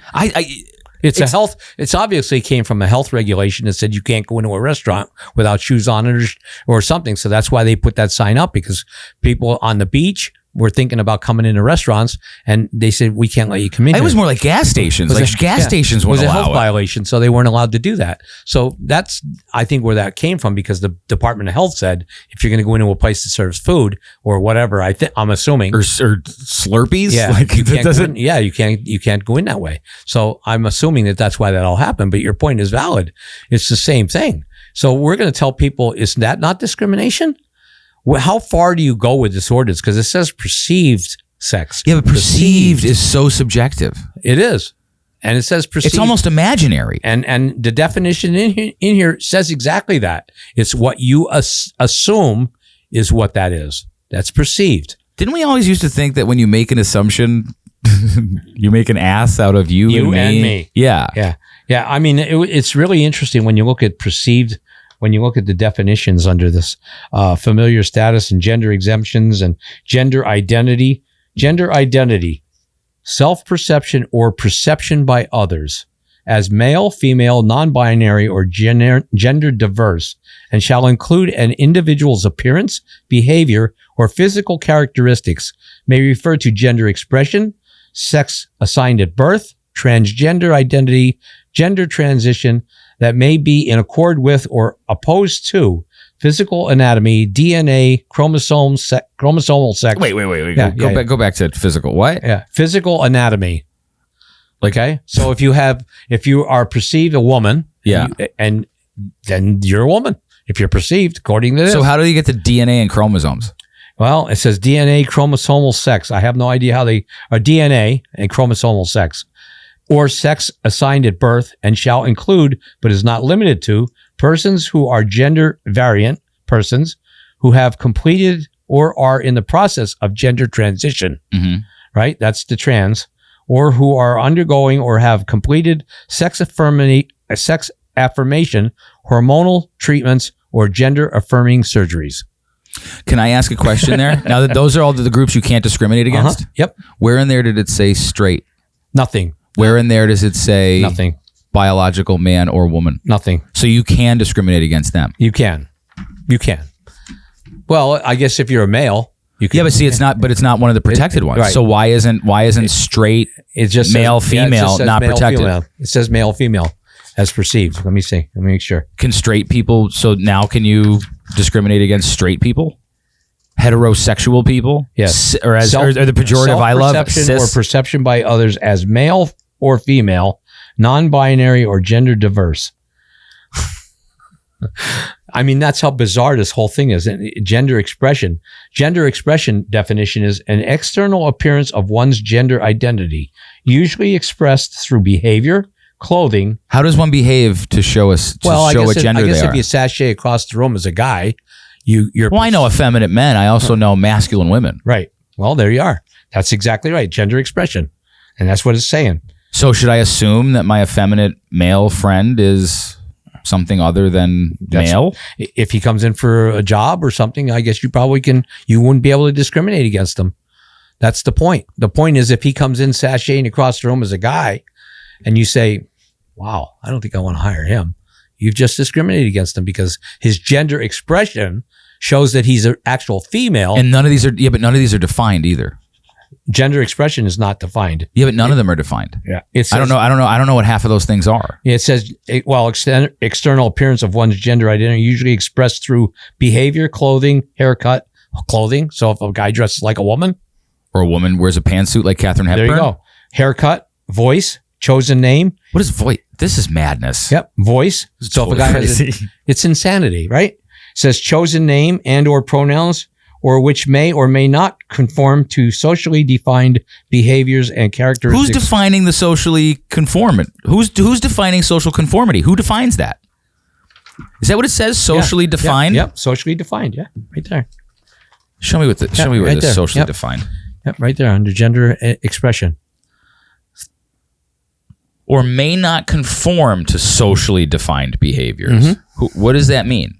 Like, does that mean what? So, what is the socially defined behavior, and what is the nonconformity to the socially defined behavior? Right. So so now you feel you've been and characteristics typically associated with being male or female. So, why is it that the barometer for what they can define as getting away from the norm is a binary? And that's it's so vague. Like, what is it? It's so generalized. Like, they're typically associated with being male or female, male or female. Mm-hmm. So there is only two. There is only two. Yeah, but then they go on to say that there's others, even though there's only two. It says perceived, right? So if you're perceived as trans, I guess there's another class. Look, man, I got nothing wrong with trans, or like I always thought that, like. But it's so subjective. Do you see the issue? Well, that's the problem. The problem is it's so subjective that the lawsuits, it's not so much the lawsuits in general, because I don't know how much lawsuits we'd get from it at the end of the day. But it's the subjection that this commission, who's a non-elected body that they are going to form now, is going to be the judge, jury, and executioner for any complaints that get lodged against anybody in the county. So if I have a perception that you're gay and I won't hire you or give you a rental property and you file a complaint against me, it's all perceived. I just perceived you were gay because I said, well, he's got a high voice. I once didn't get a job because I do media. I once didn't get a job because the client thought I was anti-gun. Isn't that like what? Like I'm surprised they didn't put that in here, but you know what? They wouldn't put that in there because that would be a violation of the Second Amendment. Yeah, but I mean, this is what happens. Like it happens all the time. People like. Oh, this is such a Pandora's box, Mark, that it just defies. And their argument is it's passed in all these other counties and they don't have a problem. Well, first of all, it's been passed in other counties less than 6 months ago. Yeah, so they don't even have enough time to have it be a problem. Opportunity to find out if there's a problem because they haven't had anything. And this is what they do: get it everywhere, so that like there's no way to avoid it. So how do you pass this information out to every single business in the county? Because it has to go to every business, has to go to every landlord. And it says in here, the executive branch, which is our county manager, is responsible to be sure that every single county, every single business, every single landlord, every single person gets a copy of this ordinance so that they're aware that this ordinance has been in place so that you can't say you didn't know about it. So how are you going to go down a list of every single business in Luzerne County, a county that's as big as Rhode Island? Right? How are you going to do that? And how are you going to get this information to them? So at some point when the business gets wrangled into a complaint and the business says, I didn't even know you had such an ordinance. You don't have an excuse because we sent it to you. Yeah. You don't have an excuse because you weren't told. Well, that's the manager's responsibility to tell you. It's not our fault. So we're going to fine you to $500 and you're going to do what we tell you. And if you don't, then we're going to bring you before the commission and we're going to harass you or we're going to do whatever we do to make you buckle under and comply. And if you don't, you can take it to court of common pleas and spend some more money. This is so un-American. So you have a lawsuit going right now. So we have a lawsuit going now. We're working on our 11,650 signatures that we have to currently get. Do you care to disclose how you guys are faring with that? So far, we're pretty good. You don't have to give me like a number. No, we're about halfway right now, and we've only had the opportunity to do it since June 26th, and we're at June 11th. So we've only had it about a week and a half, maybe 10 days. And there was a big holiday. And there's been a big holiday, 4th of July. It's amazing to me, the people that want to sign the petition, the people that actually come up to you and you say what it's about and you tell them, and they're as outraged as you have been over our discussion today, is have no idea how far reaching this thing is until somebody explains it to you, you get a chance to read it, and you go, I can't believe they're actually doing this. Yeah. This is so bizarre. Who would ever have thought that this would come to Luzerne County? Who would ever thought that we would actually have to have something like this? Because they infiltrated it from California and other places, what was it? Jane Fonda's So nonprofit. we get the signatures. We have probably about 6,000 of them. And it's not like we're twisting people's arms to sign it. As soon as they find out what it's about, they sign it. And they're outraged that the county council's even thinking about putting it through and has passed it. Because I said, you know what? If we didn't get our 1%, this thing would be effective right now. And there'd be nothing you can do about it. So kudos to the team who got together with me and others that said, we are outraged and we're going to do something about it. And we've stopped it. And now all we have to do is get the rest of the signatures, which is the 11,650, to stop it completely until the people decide if they want it or not. Yeah, well, you better make sure that when it's on the ballot, it's worded properly. Well, and that's the issue is it says in the petition, on this petition we're circulating, that this is about repealing ordinance number 2026-11. So the question needs to be put on the ballot that way, that are you in favor of repealing ordinance 2026-11 anti-discrimination ordinance? That's the way the question should be put on the ballot without any kind of clouding or fluffy stuff in there to let people go, oh, geez, I'm not in favor of discrimination. I'm going to vote no on that. I don't want anybody to be discriminated against. No, neither do I. Right. Neither do I. Yeah. But that's what we want to make sure that they don't paint that picture, because that's what council's painting.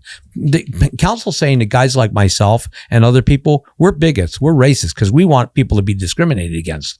That's not even close to the truth. What we want to do is we want to make sure it's fair. Number one, we want to make sure that the people can't be abused. Can't be abused. We want to make sure the county's not going to end up paying a bunch of money in a lawsuit.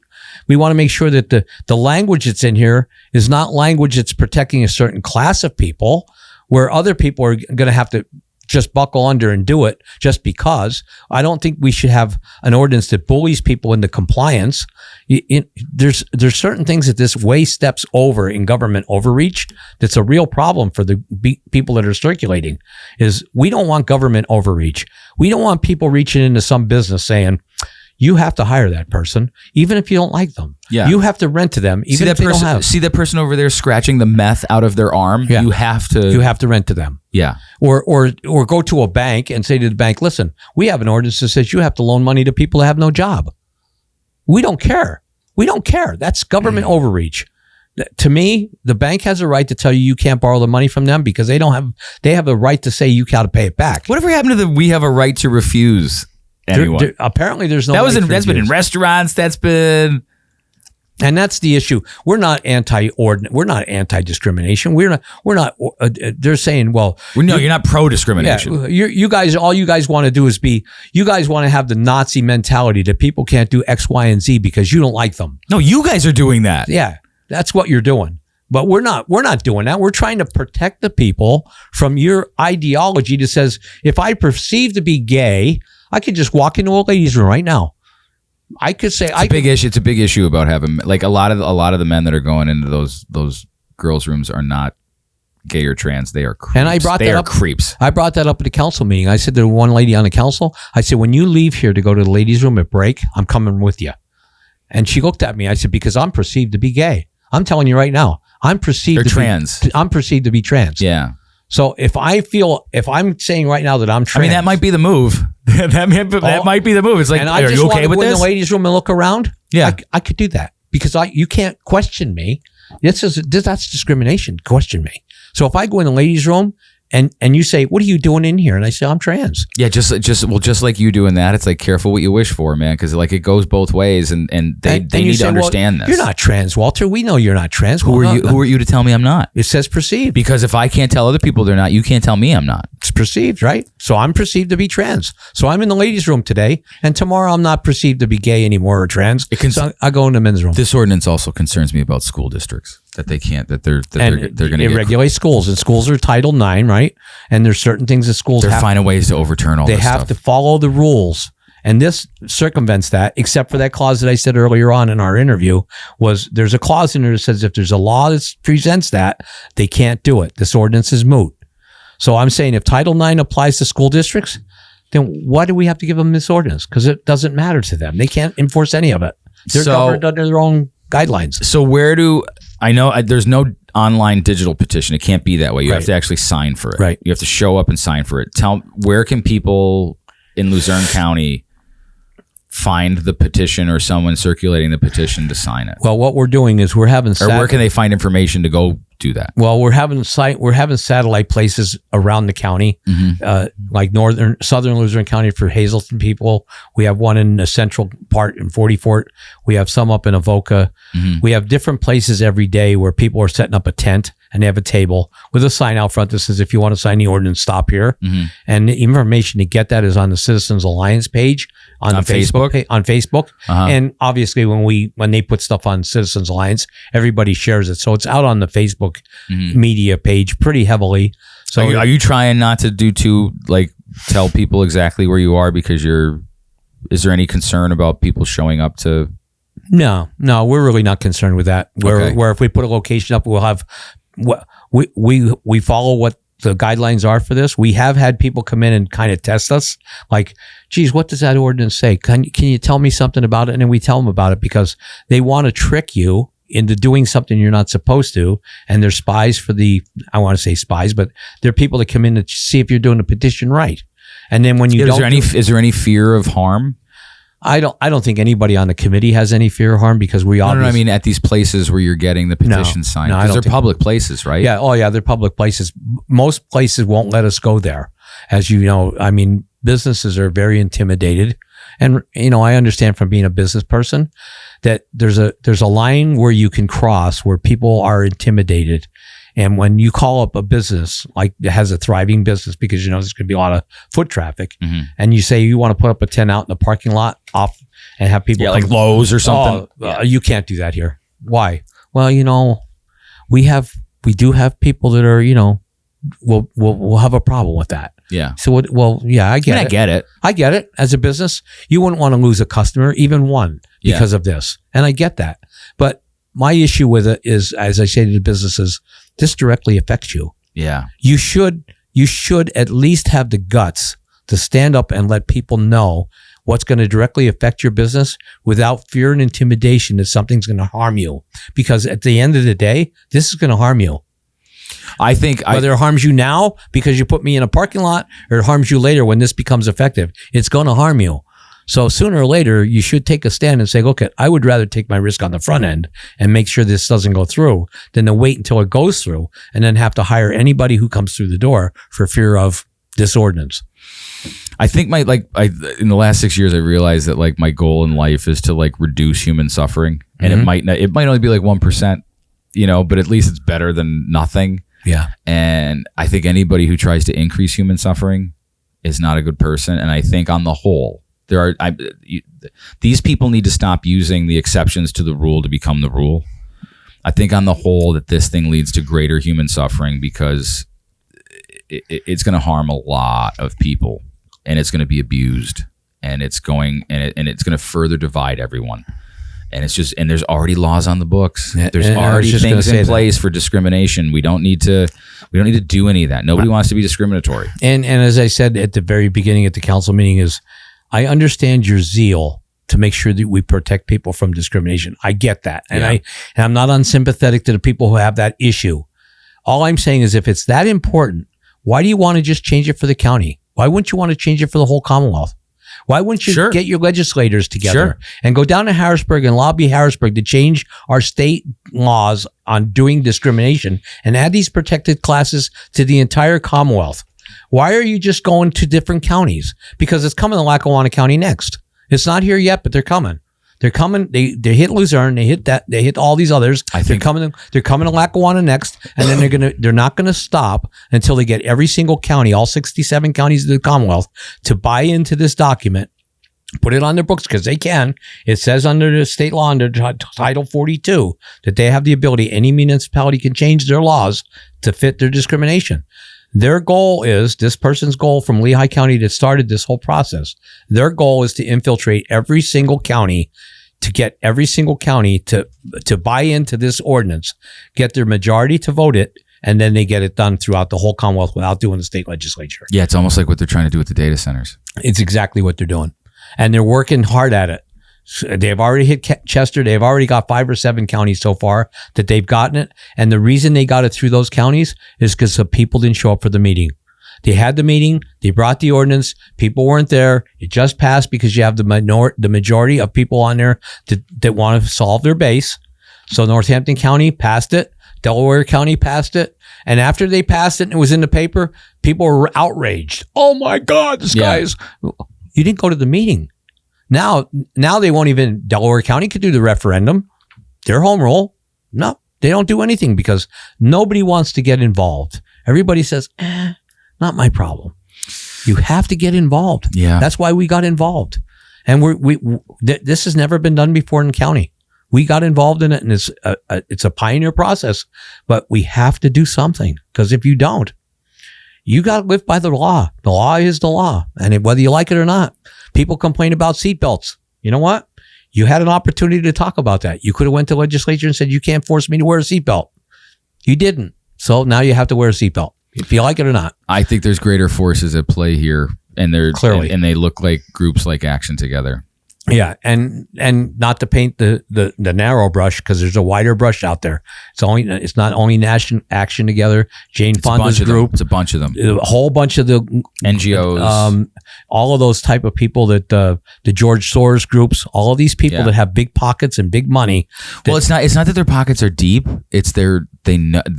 It's almost like remember the Doolittle raid. I don't think you're that old, but remember the Doolittle raid on Tokyo. No. After World War II, when the Japanese bombed Pearl Harbor, they sent Jimmy Doolittle over there to just bomb Tokyo. Mm-hmm. And, they said, I think afterwards Doolittle said it wasn't a major strike, but it was a piercing through their heart. And I think that that's what these groups have figured out to do. George Soros and all those groups have figured out to like how to destroy a thing with very little effort or money. And it's surgical. It's not like a leaflet drop. It's like they take out this thing, that thing, or influence that thing, and it's over. We see it throughout the whole country with the whole thing with the illegal immigrants that came into the country, and it's not about a Trump thing for me. I'm not a Trumper, and I'm not a big. I voted for the man. I think he's a great president, but he's not a god. But he's not a god. And thankfully, we got somebody like Donald Trump in there that can actually fix the problem that we had with the illegals, because we can't be a country for everybody. At some point, you have to have. Well, this opens the door for whoever's here. It does, and the problem is it snowballs. So now you end up with the illegals here. You end up with this issue that we had with the state trooper that just got killed, with the guy who got the CDL license. Just FYI, it's not just the state trooper. There's been many people who have been killed, including families across the country. And then you bring this stuff up at Congress, and these people sit there and they won't applaud. They won't do anything for Lake and Riley, and all of these others. It's a cancer. It really is a cancer in our country that people need to understand that you have to stop it, or you at least have to be involved enough to make sure that it doesn't hurt you. My military buddy said, I asked him one day, because I was like, how do we correct this? And he goes, everybody needs to remember what it means to be an American again. And we had that 9/11, if you remember. I do remember. It was everybody was together. And then they passed the Patriot Act. Yep, you could not say anything about America after 9/11. And we just had a quasi feeling of that under our 250th anniversary just recently. Yeah. But we still had people that would not cheer for this country, even though it's our 250th birthday. Oh, I always tell, what's the joke? It's like if Donald Trump tells you not to drink piss, all those people will just start drinking piss. Yeah, exactly. They'll just do the opposite thing of whatever. And I think that's really, to me, I think that's so sad and so narrow-minded that you can hate one individual so much that you would sacrifice your entire country for one individual. Well, in your joy and your happiness and like your well-being, your freedoms, everything, your friends, everything that goes with it. Just because they like Trump, I don't care if you like Trump. I don't care if you like Joe Biden. I never ostracize anybody for voting for Joe Biden or Kamala Harris. I don't care if you like Brezhnev. I don't care. Yeah, I just care about what are they going to do for your country? What are they going to do for your area? Yeah. Are they going to get in there and do stuff that's stupid because they can't, because they have to? Or are they going to actually stand? I'm a firm believer, Mark, that when you become an elected official in November, you should never have a designation after your name of what party you belong to. That's great. Because we don't need to know that you're a Democrat after November. We don't need to know if you're a Republican after November. What we need to know is you are our representative of our area. Yeah. And I don't really care what you are. You are supposed to represent all of the people who you ran for. Democrat, Republican, Independent, non-represented, people that aren't even registered to vote. People who don't vote. You represent them all. And if you can't get past that fact, please don't run for office. Yeah. Don't do it, because you should take the pulse of your area all the time and say, geez, what do you people think? And I don't care if you're a Democrat. You should have town hall meetings for Democrats and Republicans. Sure. Invite everybody. Yeah. Because you represent everybody. But we become so polarized in this country from the federal level on down that if it's a Republican idea, we must vote for it. Even if it's bad, we must vote for it because we're Republican. If it's a Democrat idea, we must vote against it because it's a Democrat idea and we're Republican. No. Every once in a while, a squirrel can get a nut. The clock is right once a day, right? Every stopwatch, what did the manager say? Every stop clock is right twice a day. Yeah. Right. So listen. Look, Fetterman and McCormick. Fetterman and McCormick. Everybody now thinks Fetterman's the devil, the man. No. Like the Democrats hate him now. Oh yeah, the Democrats hate him now. But because he's trying to work together, I don't see the problem there. Well, but that's the whole point. Is everybody needs to figure out what's best for people. Have honest debate, not one-sided. We don't debate. talk anymore. We don't talk. We just chastise people.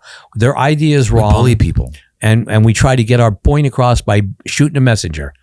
We need to do better. This country really needs to do better, and we're never going to progress in this country to get our freedoms better and our country better until people understand that they have an obligation to represent the people.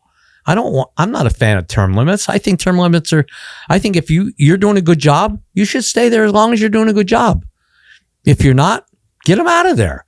just to keep people there because they're just a Republican and we need to keep the majority, I think is bad business. Yeah. You want to stay in office, do the work of your people, and we'll vote you back in. If you don't, we're voting you out. And that's what we have a primary for. It's pretty simple. But unfortunately, we have become this country because of Trump in 2016 when he ran. The country became so polarized because Donald Trump could never be the president of this United States. Well, he became president and they lost their minds because of it.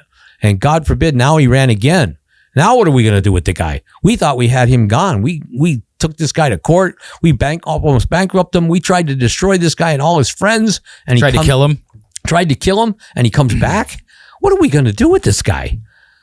And you watch and see. It's just amazing to me that we are so polarized by that one man. And he's done nothing. In my estimation, he's done some along the way. He's done some dumb things, but he's done a lot of good things for this country. Yeah. He stopped the border. He's done. I heard somebody say he's their. They said he's my 70-30 president. Huh? 70% of the things he does I like, 30% I don't. I think sometimes, he gets himself in trouble by some of the things he does, but he's the president. I say whether it was Biden, I didn't like Biden, but I supported the guy because he was my president. I didn't want him to fail. I didn't want him to fail. He was my president. Did he do stupid stuff? All the time. Yeah. But I tried to overlook the stupid to say, well, there's going to be something good come out of the stupid.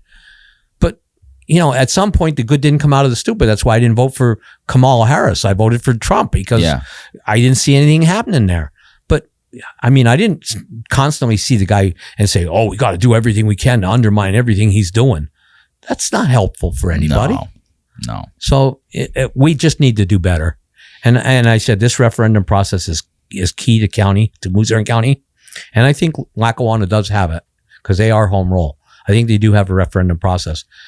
Regular state government does not have this. They don't have the ability to do referendum in state government. I will fight like hell if they try to bring that up here in Lackawanna. Well, I think it's coming. I'll be the biggest goddamn nuisance they've ever experienced in their lives. I think it's coming. Walter Griffith, what a smart guy. Words of wisdom there at the end. And, we need more people who have no fear and have a little brass balls to stand up to everybody. I didn't,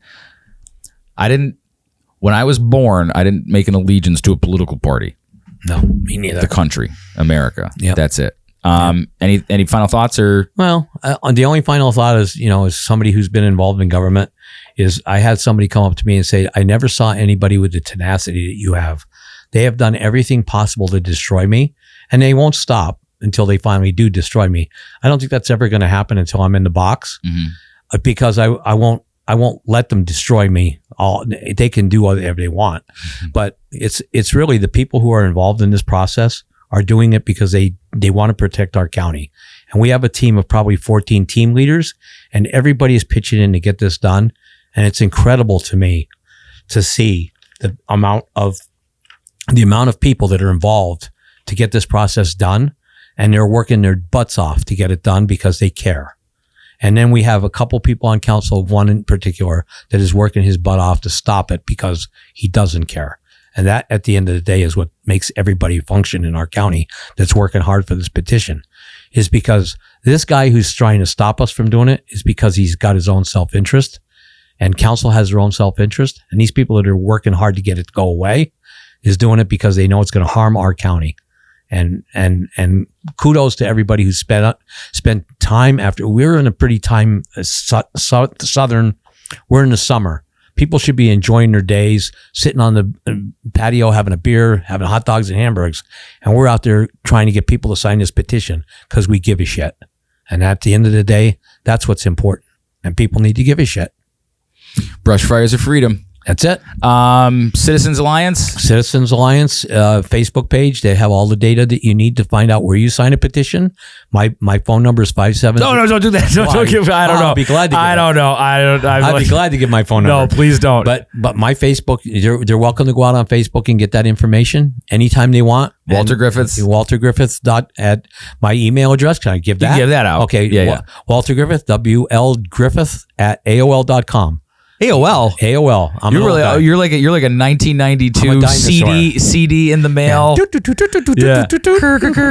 Yeah. We're sorry, you got to connect to another line. We can get you a Gmail, man. You should have one. we had the digital hookup. Yeah. So anybody can reach out to me or any of the team members and feel free to contact anybody, and we'll drive to your house. I drove out to Sweet Valley the other night. It was like about a 45-minute ride for me from my house, and I was not too far from there, just to get one signature. The lady called and said, I want to sign that petition. And where do I go? I said, I'll come to you. Where do you live? She said, Sweet Valley. I said, I'm on my way. Unbelievable. Yep. I wish you guys luck, man, when you come back and tell us how it goes. Absolutely, Marky. Walter Griffiths, thank you, sir. You're very welcome. Thank you. My pleasure to be here.